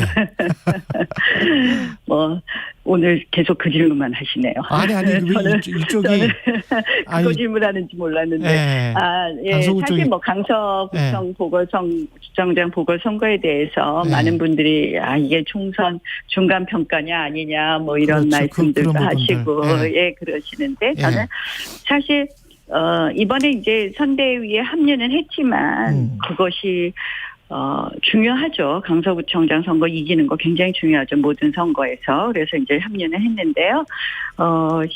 실질적으로 지금 선거 판세는 조금 뭐 제가 확실히 말씀 못 드리겠어요. 그냥 현장에서 또 뭐 아무래도 저희 좋아하는 분들은 굉장히 좋은 반응을 하시고 그렇기 때문에 판세는 뭐라고 말씀 못 드리겠는데요. 각자 끝까지 최선을 다하는 것이 중요하다. 결국 저희는 말씀드리지만 이거는 구청장 선거이다. 그리고 구청장 선거라는 것은 결국 강서구 발전에 누가 도움이 되느냐를 판단하는 건데 그렇다면 답이 나와 있지 않나 이렇게 생각을 하고 있습니다. 이게 지금 사실은 큰 나름 그 국민의힘에서 가장 그 중진 정치인들이 다 합류를 했기 때문에 이게 나중에 총선에서도 영향을 미칠 것 같고 총선에서의 의원님의 역할에 관해서도 뭔가 분석들이 많이 나오고 있는데 총선을 위해서 어떤 역할을 하실 계획이십니까? 여당을 위해서 의원님은? 총선은 각자 자기 지역을 지키는 것부터가 시작입니다. 동작구에서 저는 늘 그렇게 생각을 해요. 우리 정치인의 가장 기본적인 책무는 자기 지역 열심히 살피는 것부터 시작이다. 크게 보지 않겠다. 뭐 이제 뭐 필요할 때는 역할을 하겠죠. 근데 사실은 늘 그러잖아요. 우리 정치인들, 국회의원들이라든지 정치인들은 민심하고 바로 소통하는 일이다라는 이야기를 하잖아요. 이게 지역을 열심히 하다 보면 민심을 잘 알게 되거든요. 그래서 선거 현장에 가서 이렇게 왔다 갔다 하면서도 듣는 바가 있지만 결국은 그 지역에서 민심을 잘 듣고 다니는 거 그거부터가 정치의 기본이라고 생각을 하고요. 동작구 민심은 어떻습니까? 뭐 이제 어떤 분들은 뭐 저에 대한 여러 가지 이야기 하시는 분도 있고 또 이제 중앙 정부에 대한 이야기를 하시는 분들도 있는데요. 지금 제일 어려운 것이 역시 먹고 사는 문제인 것 같아요. 특히 이제 이 소위 소상공인들 기업에서 뭐 지역에서 장사하시는 분들 같은 경우는 코로나 때 이렇게 돈이 풀렸다가 지금 그게 회수되는 때인 거예요. 당연하지. 그때 이제 돈을 그냥 준 게 아니라 돈을 빌려드린 거잖아요. 그러니까 다들 힘들어 하시고요. 그래서 뭐 요새 아시다시피 뭐 금리, 물가 뭐 다 좋지가 않잖아요. 국제 시장도 그렇고 그러다 보니까 다들 그 경제적인 어려움 제일 호소하시고 그러다 보니까 강서구도 그때 막상 갔을 때 크게 선거에 관심이 있다 이런 생각을 잘 못했거든요. 그래서 아마 전부 다들 먹고 사는 문제에 대해서 제일 좀 관심이 있으시고 그런 부분에 있어서 정부가 조금 더 역할을 해주기를 바라시지 않을까 이런 생각하고 있습니다. 김용우 국민의힘 전 의원도 여야 모두에게 민심이 서늘하다 그렇게 이야기를 했는데 의원님도 비슷하게 느끼세요? 지금 상황을? 뭐 요새 무당층 늘어나는 거 보면 우리가 알 수 있지 않겠습니까? 예. 근데 사실 대한민국 정치가 굉장히 지금 비정상이다. 저는 사실은 그렇게 봅니다. 그래서 여야가 뭐 극한적인 대립을 하고 있고 예. 실질적으로 국회에서 뭘 풀어내지 못하고 또 사실은 그러니까 야당이 워낙 다수당이다 보니까 또 정부가 뭘 하려고 해도 하지 못하고 이런 상황이란 말이에요. 예. 그래서 굉장히 좀 지금 정치 형국은 굉장히 국민들에게 실망을 줄 것이다. 특히 이제 민주당이 조금 더 건강해지면 좋은데 네. 이재명 대표의 사법 리스크가 계속되는 거잖아요. 뭐 영장 청구 문제로 사실 뭐 단식에 여러 가지 명분을 걸었지만 결국은 그 단식의 진정성이 본인의 영장과 관련됐다라고 많은 분들이 생각할 수밖에 없는 그런 상황이 전개됐고 예. 그리고 나서 지금 이제 계속 이재명 당대표가 이끌어가는 민주당은 역시 이재명 대표의 사법 재판과 계속 같이 가고 있으니 대한민국 정치가 좀 이런 부분에 볼모 잡힌 것 같아서 더 또 안타까운 부분이 있습니다. 네, 구조적으로 어려운데 네. 또 이재명 대표의 사법 리스크까지 또 있으니 그래서 뭐 국민들이 좋아하시겠어요. 지금 민생 어려운데 맨 본인들끼리 싸운다 이런 생각들 하겠죠. 네. 정부에 대해서나 대통령에 대해서는 뭐라고 안 하던가요? 동작구 주민들이? 뭐 아무래도 이제 그런 먹고 사는 문제 이야기들 많이 하시죠. 예. 네, 그런데 정부가 뭘 좀 해줬으면 좋겠다 뭐 이런 이야기들도 좀 나왔을 것 같은데. 그러니까 먹고 사는 문제. 먹고 사는 문제를. 제일 많이들 말씀하시더라고요. 예. 힘들어. 진짜 우리 죽으라는 거냐. 뭐 네. 이런 말씀들 하시는 분들도 꽤 있으셨어요. 근데 이재명 대표 같은 경우에 민주당 같은 경우에 구속영장 기각된 다음에 의원들 만나보면 분위기가 좀 사는 것 같은데 그렇지 않을 것이다. 계속 사법 리스크가 계속될 것이다. 그렇게 지금 판단하시는 겁니까, 의원님은? 그러니까 어찌됐든 민주당은? 재판을 계속하고 있잖아요. 예. 뭐 어차피 또 불구속 기소가 될 것이고 예. 그렇다면 결국 재판의 부담을 계속 안고 있는 예. 민주당 당대표가 있는 그 양당 정치가 과연 건강할 수 있느냐. 예. 그동안에 영장 때문에 사실은 금년 상반기부터 여태까지 이렇게 시끄럽지 않았습니까? 예. 9월에도 뭐 영장 때문에 사실 한 발자국도 못 나갔고요. 그래서 사실은 좀 조금 안타깝다 이런 생각합니다. 만약에 왜냐하면 이준석 전 대표 같은 경우는 국민의힘이 뭐 18%포인트 차이로 질 것이다 이런 이야기를 했는데 이렇게 10%포인트 이상이 나면 국민의힘 같은 경우는 어떤 당내 정치 역학이나 또는 대표 체제에 영향을 미칠까요? 어떻게 보십니까? 가정이긴 합니다만. 내년 선거 18%요? 아니요. 강서구청장. 강서구청장 예. 선거는 처음부터 조금 출발 때부터 안 좋았었던 걸로 알고 있습니다. 그러니까 사실 이제 우리가 선거운동을 통해서 얼마나 이제 이 극복해 가고 그다음에 승리로까지 가느냐 마지막 이제 투표율까지 올려서 이런 예. 부분이 굉장히 중요하다고 생각을 하고요. 글쎄요, 뭐, 가정에 대한 무슨 근거로 18%라 그러셨는지 모르겠는데요. 뭐, 역시 이제 당내에서는 예. 이 선거가 바로 총선과 연관이 된다 이런 생각들은 안 하시지만 그래도 어쨌든 이 선거 모든 우리가 선거 결과에 대해서는 항상 분석하고 우리가 부족한 부분을 채워가는 그런 노력은 해야 된다고 생각합니다. 그리고 아까 그 동작구에 집중하겠다 그 말씀을 하셨는데 혹시 총선에서 수도권 지원 요청이나 이런 것들이 들어온다면 응하실 생각이 있는지 그거 다시 한 번만 여쭤보겠습니다. 예.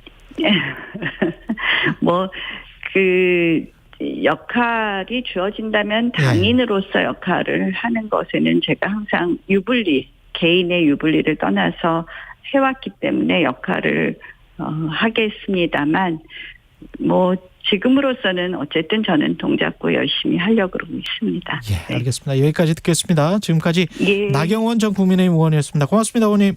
네, 고맙습니다. 네, KBS 1라디오 최경영의 최강시사 2부는 여기까지고요. 잠시 후 뉴스는 쉽니다. 그리고 부산국제영화제 소식도 준비되어 있습니다.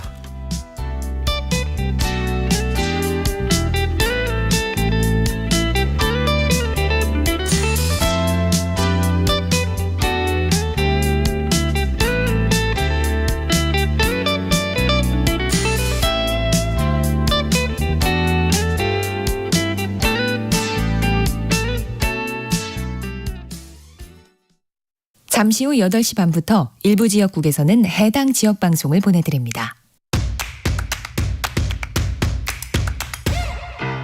가자 배종찬입니다. KBS로 오는 길이 너무 행복해서 다 잊어버렸다. 시사본부가 역시 전통이죠. KBS의 역사라고 봐야 돼. 가장 공정한 방송이다. 고정해야 되지 않을까요? 고정해줘요. 배종찬의 시사본부 평일 낮 12시 20분 매일 고정입니다. 일라디오도 고정. 화이팅. 진행은 서툴지만 내용은 알찹니다. 진실의 편에서, 정의의 편에서, 약자의 편에서 뉴스를 전합니다. 주진우 라이브와 함께 더 많이, 더 오래 웃었으면 좋겠습니다. 매일 오후 5시 5분 KBS 1라디오 주진우 라이브. 지금 시각은 8시 30분입니다. KBS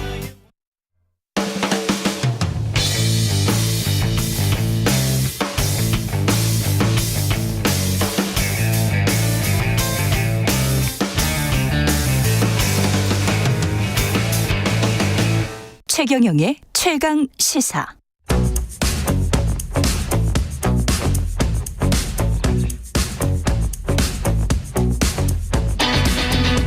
심리로 들여다보는 세상 이야기. 뉴스는 십니다. 네, 정치, 경제, 사회 등 우리 사회의 다양한 이슈를 심리학적 관점에서 풀어보는 시간입니다. 최근의 최강시사 뉴스는 십니다. 아주대학교 심리학과 김경일 교수 나오셨습니다. 안녕하십니까? 안녕하세요. 예. 오늘은 많은 분들이 관심을 갖고 있는 주제인 것 같습니다. 점술, 점. 예. 관상, 사주, 뭐, 예. 내가 왕이 될 상인가, 뭐 이런 것들, 예. 점을 보는 심리. 관련된 고민이나 궁금한 점, 고민이나 이렇게 말하니까 진짜 뭔가 그거 같아. 예, 예. 궁금하신 점이 있으시면, 관련돼서 궁금하신 점이 있으시면 지금부터 문자나 댓글 남겨주시기 바랍니다. 이거 미신이죠? 과학자 입장에서는 어떻게 보십니까? 이것도 통계다라고 이제 얘기하시는 분들이 계시는데, 네. 근데 아무래도 과학적 근거를 찾기 힘든 경우들이 대부분이고요. 그렇죠. 그리고 대부분의 경우에 이 미신이라고 하는 건 네. 제가 참 좋아하는 말이 있어요. 우연에서 기필코 필연을 찾아내는 거다. 네. 그렇지. 네, 기필코라는 단어도 되게 중요합니다. 네네.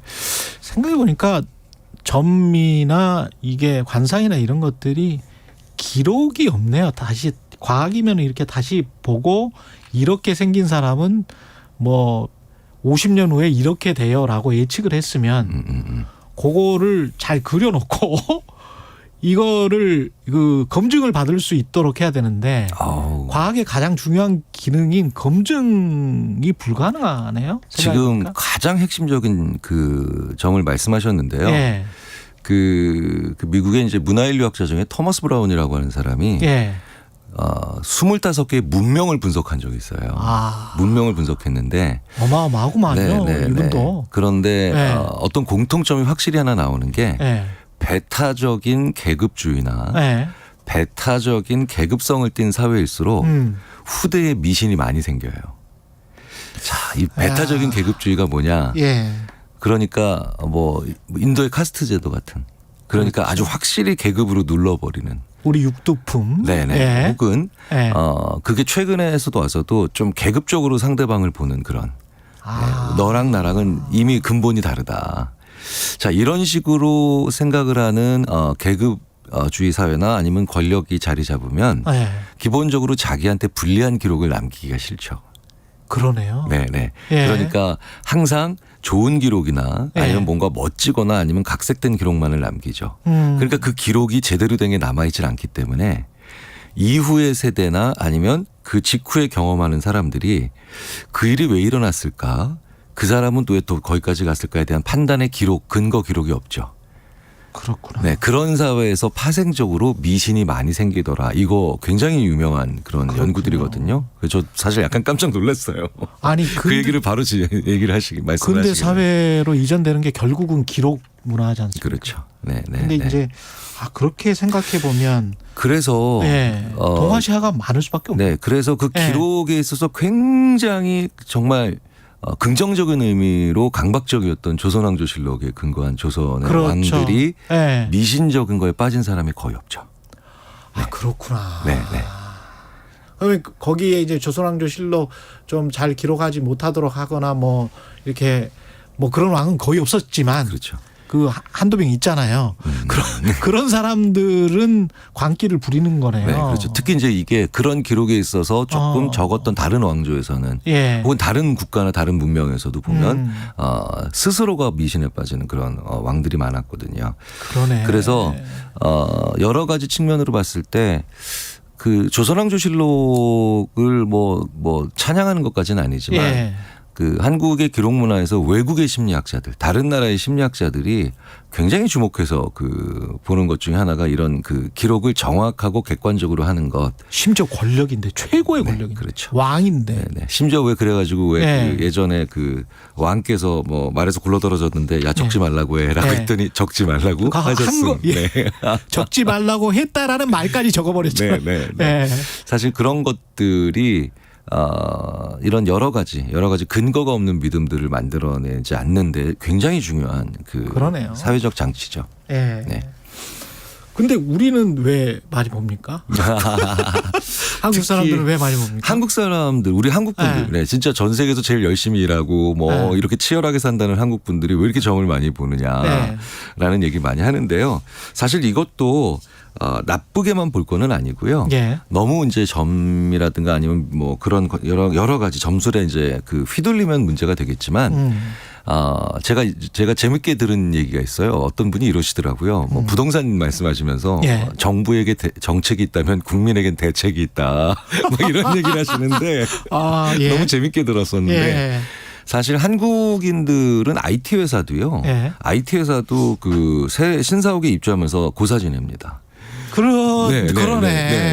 심지어는 그 저기 태블릿에 이렇게 돼지 사진 놓고 이렇게 하는 경우도 판교 굉장히 IT밸리에서도. 네. 근데 그게 왜 그러냐면요. 네. 문제를 해결하고 결국은 직면해서 이걸 헤쳐나가기 위한 강한 동기를 가지고 있기 때문에 사실은 이런 행동들을 하는 거예요. 아 그렇군요. 네. 사실 이게 되게 재밌게도 이런 이런 과학적이지 않은 것에 기초한 행동들 중에서 한국인들은 점을 좋아하지만 일본 사람들은 그렇게 점을 좋아하지 않는다는 연구들이 많거든요. 그래요? 근데 되게 재밌는 건 일본인들은 굉장히 저주를 좋아합니다. 저주. 일본의 사실 한국의 문화가에 비해서 일본은 저주 대행 업체들이 그렇게 많아요. 진짜요? 네네. 하나의 활발한 산업이에요. 네. 그렇죠. 자기가 직접 하지 뭘. 네. 근데 한국은 저주하지 않죠. 네. 나와 이씨 이러면서. 그렇지. 그냥 욕하지요. 네네. 예, 욕하고 공개적으로. 그렇죠. 그러니까 직면하고 한판 붙자. 뭐. 네, 직면하고 막 맞서는 문화죠. 아 그러네. 네, 그러다 보니까 무엇라도 게임으로 치면 아이템이 필요하고 무기가 필요한 거예요. 지난번에 교수님이 그런 말씀하셨잖아요. 정부나 국가도 강하지만 한국은 국민도 무지하게 강하다. 네. 네, 그래서 다이나믹하다. 네. 그래서 왜 정부가 너무 강하면 은폐 언폐가 많고, 그쵸. 시민사회가 너무 강하면 약간 혼란스러울 수가 있는데 이 양쪽이 다 강해. 심지어는 엄마도 강하고 아빠도 강하고 이러니까 우리 한국 사회의 높은 주체성, 그러니까 내가 주인공이야, 내 삶의 주인공이야라고 하는 이것은 상당히 강한 동력이 되기도 하지만 그런데 내가 주인공인데 생각해 보니까 가진 정보가 많지 않잖아요. 그렇죠. 그러니까 뭐라도 정보를 가져야 돼라고 하니까 우연해서 기필코 필연을 만들어내는 그런 것들에 대해서도 취합을 하려고 하는 동기가 생긴다고 또 볼 수 있죠. 예.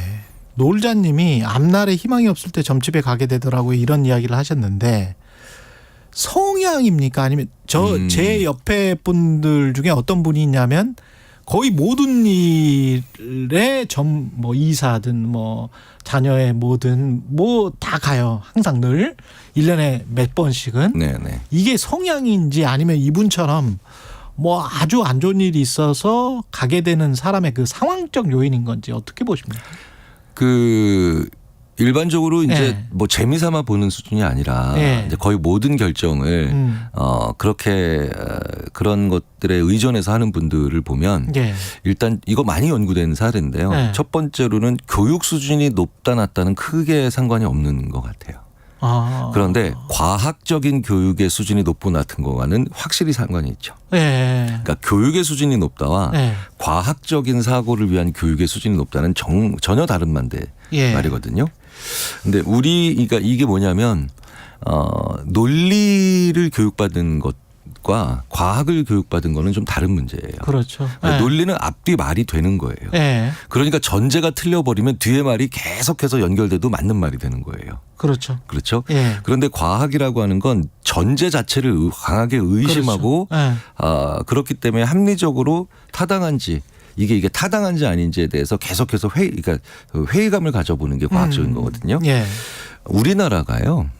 제가 봤을 땐 여전히 교육 수준이 높은 사람들 중에서도 이렇게 미신과 관련된 믿음이나 아니면 계속 참조가 좀 너무 지나친 분들이 많은 건 우리나라의 전반적인 교육과 시험이 논리를 보는 경우는 굉장히 많은데요. 전제가 틀릴 수도 있지 않니? 의심해보는 교육이 그런 과학적인 사고에 대한 과학에 대한 교육이 너무 적어요. 그러네. 그 믿음 갑자기 그런 생각이 드는데 그 점집에 가면 과거에 관해서 이렇게 잘 맞추는 사람들이 있어요. 네. 그럼 이제 믿음이 생긴단 말이죠. 근데 이제 주식 투자도 마찬가지로 과거에 퍼포먼스가 굉장히 좋았어. 그 실적이 좋은 어떤 펀드가 있어요. 근데 그 펀드가 2022년까지 15%의 수익을 했다고 하더라도 2023년이나 2024년도에 똑같이 15%를 할 확률은 전혀 다른 문제거든. 미래는. 이 미래는 전혀 다른 문제인데 과거를 맞추면 내 미래도 맞출 것 같은 그런 느낌이 든단 말이지. 사실 사람이. 그렇죠. 근데 과거를 맞춘다는 것처럼 쉬운 일도 없어요. 예전에 이런 일이 있었죠라고 하면 사람의 인생이 길어질수록 그런 일은 반드시 한 번씩 있거든요. 그래요? 생각해 보십시오. 20살인 분에 비해서 만약에 60세인 분은 3배 혹은 심지어 4배, 5배의 경험들이 있죠. 그렇죠. 그러니까 다양한 경험을 했으니까 예전에 이런 일이 있었죠. 물가에서 한번 힘든 적이 있으셨죠. 나는 있지. 당연히 있죠. 저도 있죠. 나는 있지. 죽을 뻔했지. 물가에서. 그 20살인 분보다는 60세인 분들이 더 그런 경험들이 길면 아니니까 하나씩 해당되는 건 더 많을 수밖에 없죠. 네. 그런데 마찬가지로 과거의 사건과 미래의 사건은 독립적인 거잖아요. 근데 사람들은 자꾸 연결시키고 싶어 해요. 그걸 연결시키고 싶어 하거든요. 그래서 재밌는 건 이 연결성이라고 하는 걸 어떻게 보느냐에 따라서 그러니까 예전에 이랬으니까 이젠 안 그럴 거야도 사실 연결 짓는 거고요. 그렇지. 예전에 연결 짓는 안 거지. 그랬으니까 이젠 그럴 거야도 이것도 연결을 시키는 거예요. 네. 그러면 연결을 제대로 안 시키고 독립적으로 제대로 보게 만들려면 어떻게 해야 되느냐라고 하면 항상 상반된 경험들에 대한 기록이 또 많아야 돼요. 그러네. 기억이 많아야 돼. 그러니까 모든 건 기록이에요. 정확한 기록이에요. 그러네요. 그래서 제가 기업에 가면 제가 이제 심리학자로서 기업 자문을 많이 드리거든요. 다 필요 없고 일지부터 쓰시라고. 일지부터 써라. 수많은 기업들이 이 간단한 일지를 안 써요. 이 간단한 일지, 업무 일지를 제대로 안 쓰거든요. 네. 이건 아무리 IT 시대라 하더라도 업무 일지는 제대로 쓰셔야 돼요. 그러네요. 네. 그러면 거기에서 대부분의 조선왕조실록까지는 아니더라도 지금 내리는 판단이 얼마나 근거가 한쪽 정보나 한쪽 기억만 보고 만들어지는 것인지에 대한 그런 것들이 나옵니다. 이게 뭐 언론인들한테도 굉장히 중요한 지금 말씀을 하신 것 같습니다. 근데 마지막으로 뭐 시간이 거의 다 돼서 점집에 가서 이제 보통 이런 점성술사랄지 사주 보시는 분들은 없는 거는 많이는 없는데 그 미래에 대해서 나쁜 말을 하는 사람들도 있잖아요. 괜히 기분만 나쁘단 말이야. 네네. 실제로 될 것 같기도 하고 그렇게. 요거는 그런 생각에 빠져드는 분들한테 무슨 조언 같은 거 해주셨으면 좋을 것 같아요. 이미 가셨잖아요. 네, 이미 갔는데 나쁜 말만 들었어. 이미 갔는데 나쁜 말만 들었다면 그걸 맞서거나 부인한다. 이거는 이제 영어식 표현으로 심리학자들이 tempting fate, 그러니까 운명에 맞서다. 근데 그게 오히려 더 사람을 계속 정신이 혼미하게 만들고 더 초조하게 만들더라는 거죠. 이미 가셨다면 좋다고 얘기하는 다른 곳을 가시면 됩니다. 그렇지. 오, 그거 방법이네. 네, 그거 네. 외에는 다른 방법이 없을 것 같아요. 네. 그리고 이 나쁘다고 아주 나쁘다고 이야기하는 사람은 의심해 보셔야 돼. 이 그렇게 말하면 안 된대요, 원래. 그렇죠. 네. 네. 사실 점성술이나 그 외에 다른 많은 이런 것의 기능이 사실은 용기와 희망을 주고. 그럼요. 당신도 할 수 있다라고 하는 동기부여를 하기 위해서 만들어진 것이지. 그렇죠. 사실은 그 사람을 오히려 제한하고 그렇죠. 그다음에 오히려 그렇기 때문에 내가 만들어 파는 무엇인가에 대한 구입의 의사를 높이게 만드는 것은 아니거든요. 네, 사주 관상도 철학적 기반이 있는 분들은 나쁜 말을 절대 안 하신다는 거예요. 네. 그런 거는 좀 가려서 나쁜 말 할 것 같으면 바로 나와버리시든가. 실제로 좋게 얘기하는 사람들 만날 때까지 다니자라고 하는 주위분도 있어요. 저도. 이 좋네. 여기까지 듣겠습니다. 네. 뉴스루시입니다. 김경일 교수였습니다. 고맙습니다. 감사합니다. 네, 내일까지 때이른 가을 추위가 이어지겠습니다. 내일 서울의 아침 기온 9도로 출발하겠고요. 일부 지역은 5도 아래로 뚝 떨어지면서 서리가 내리고 물이 어는 곳도 있겠습니다. 건강관리 당분간 잘해주시고요. 출근길 정보는 먼저 경부고속도로 서울 쪽입니다. 수원에서 싱글분기점까지 5km가량 막히고요. 판교분기점에서 금토분기점까지도 밀리고 있습니다. 반대 부산 쪽으로는 잠원에서 서초, 더 가서는 싱글분기점에서 수원까지 막히고요. 남사준이 부근에서 남사까지 밀리고 있습니다. 경인고속도로 서울 방향은 서인천에서 부천, 더 가서 신월에서 막히고 있고요. 한편 서해안고속도로 상황은 화성휴게소 부근에서는 승용차 관련 사고 있어서 처리하고 있습니다. 일직분기점에서 금천까지 밀립니다. KBS 교통정보센터에서 정현정입니다.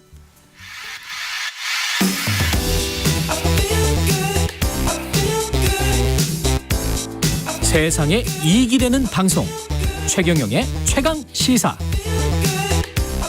네, 그제 막을 올린 제28회 부산국제영화제 다음 주 금요일까지 지금 진행되고요. 부산국제영화제 관람 포인트 한국영화의 현 주소까지 김원식 대중문화평론가와 짚어보겠습니다. 안녕하세요. 네, 안녕하세요. 부산국제영화제 개막을 했습니다. 아시아 최대 영화제라는데 어느 정도 규모가 큽니까?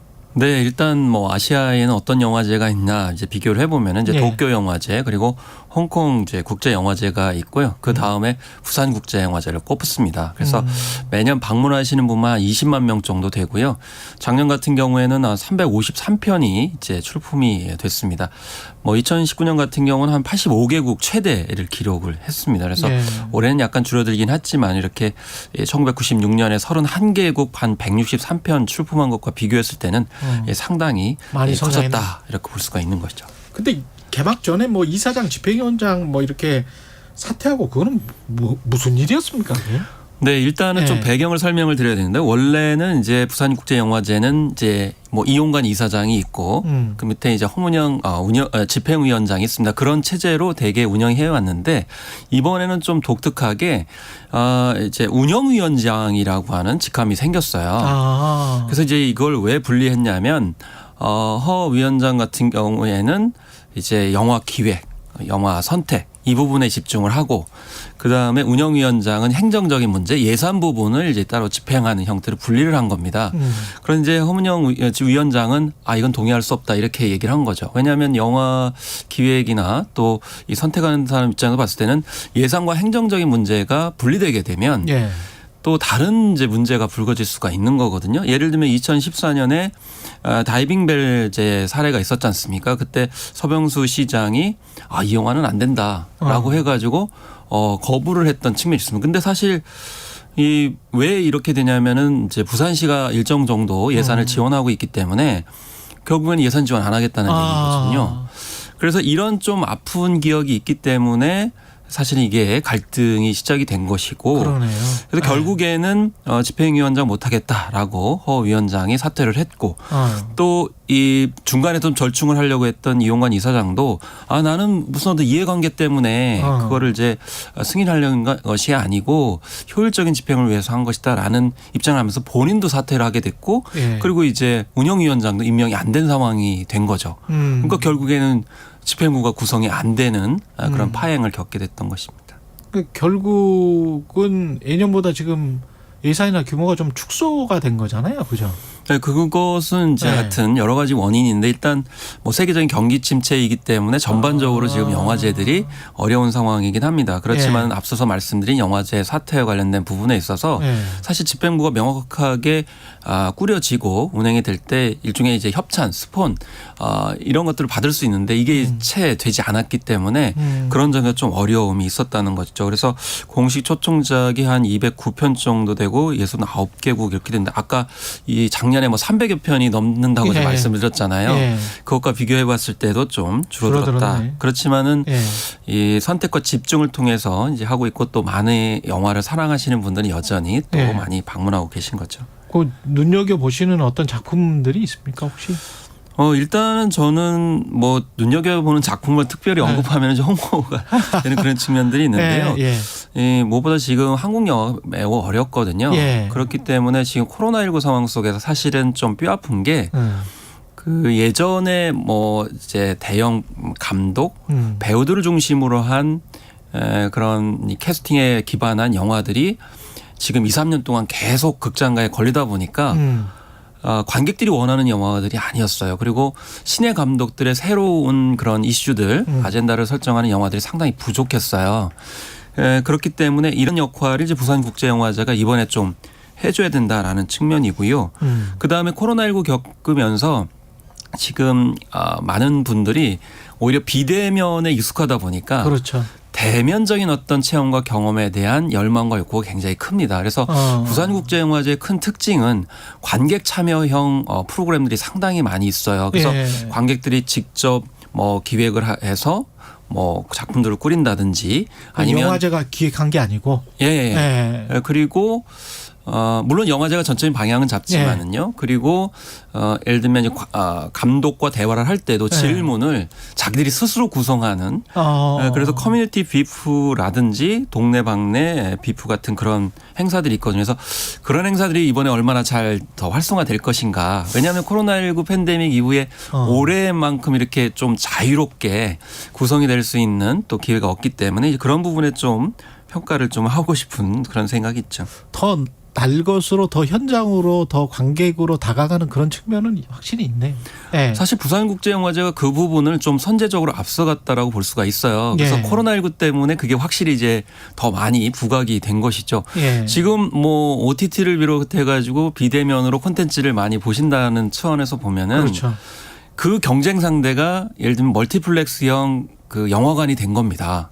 왜냐하면 아니 이게 온라인 동영상 플랫폼으로 볼만한 작품들이 단순히 영화관에 걸린다고 하면은 사실 영화관에서 상호 인터랙션이 그러니까 상호작용이 없잖아요. 그렇죠. 그러니까 영화관을 안 가게 되는 상황이 벌어지고 그럼 결국 뭐냐 실제적으로 접할 수 있는 영화제에 대한 열망이 더 커지는 이제 그런 흐름들이 있는 거거든요. 그럼 다 매진됐어요 이번에도? 그건 다 매진은 인기작을 중심으로 매진이 되고 그래서 뭐 유명한 작품들 뭐 예를 들면은 이제 주윤발 씨가 이번에 아시아인상 영화상을 수상을 했는데 특별전도 했어요. 뭐 영웅본생이라든지 와호장룡 그리고 최근에 찍은 원모어 찬스 같은 경우에는 이게 좀 약간 그 정전자라고 하는 작품의 패러디 작품이거든요.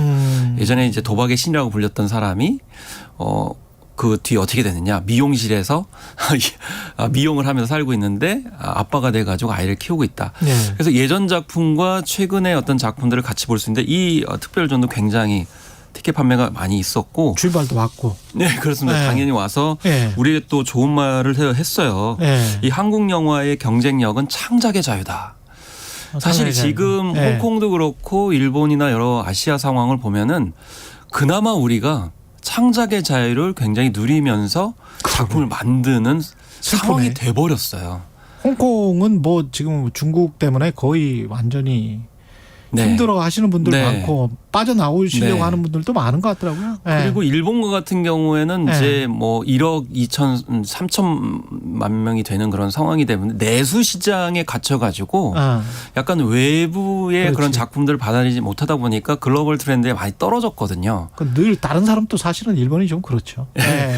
그렇기 때문에 결국 이 아시아에서 그래도 영화를 자유롭게 창작하고 또 세계인도 호흡할 수 있는 나라는 이제 한국이다라는 걸 이제 주윤발이 딱 집어가지고 얘기를 이제 해줬는데 이게 아마 홍콩의 예전 영화를 이렇게 추억하면서 한국을 부러워하는 그런 이제 발언이 아니었냐 이렇게 생각해봤습니다.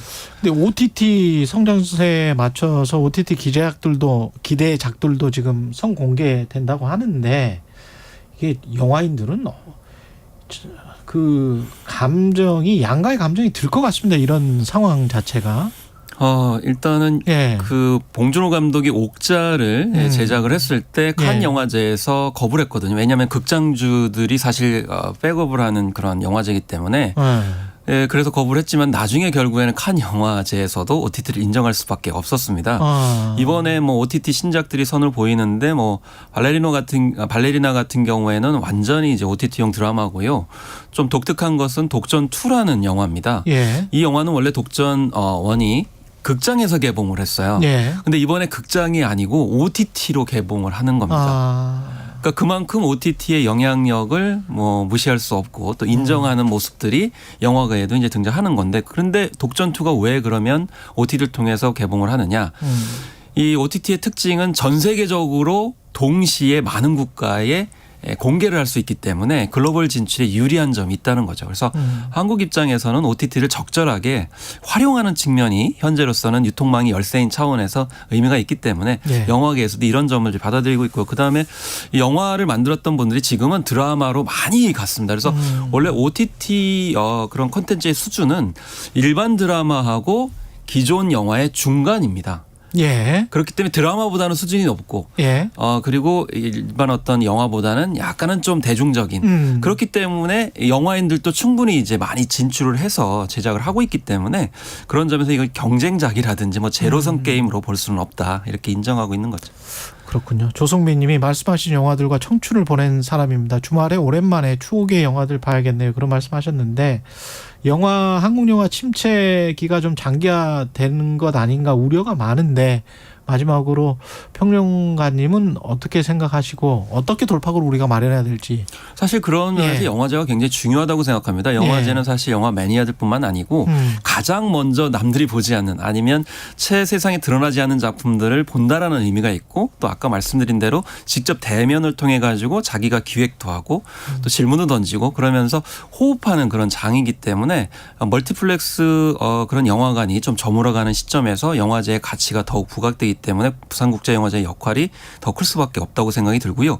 그리고 지금 현재 뭐 이 배우들이 직접 영화를 만드는 등 굉장히 새로운 변화와 시도들이 있습니다. 그래서 신예 감독들이 빨리 지금 부각이 돼서 그 감독들한테 새로운 기회가 빨리 주어질 수 있도록 해야 됩니다. 아마 올 연말까지도 코로나19 상황 속에서 개봉되지 않은 작품들이 영화관에 걸릴 가능성이 높거든요. 그러면 연말까지도 영화관의 한국 영화 성적들은 좀 안 좋을 수가 있습니다. 그래서 부산국제영화제를 기점으로 해서 이 신예 감독들에게 새로운 기회를 주는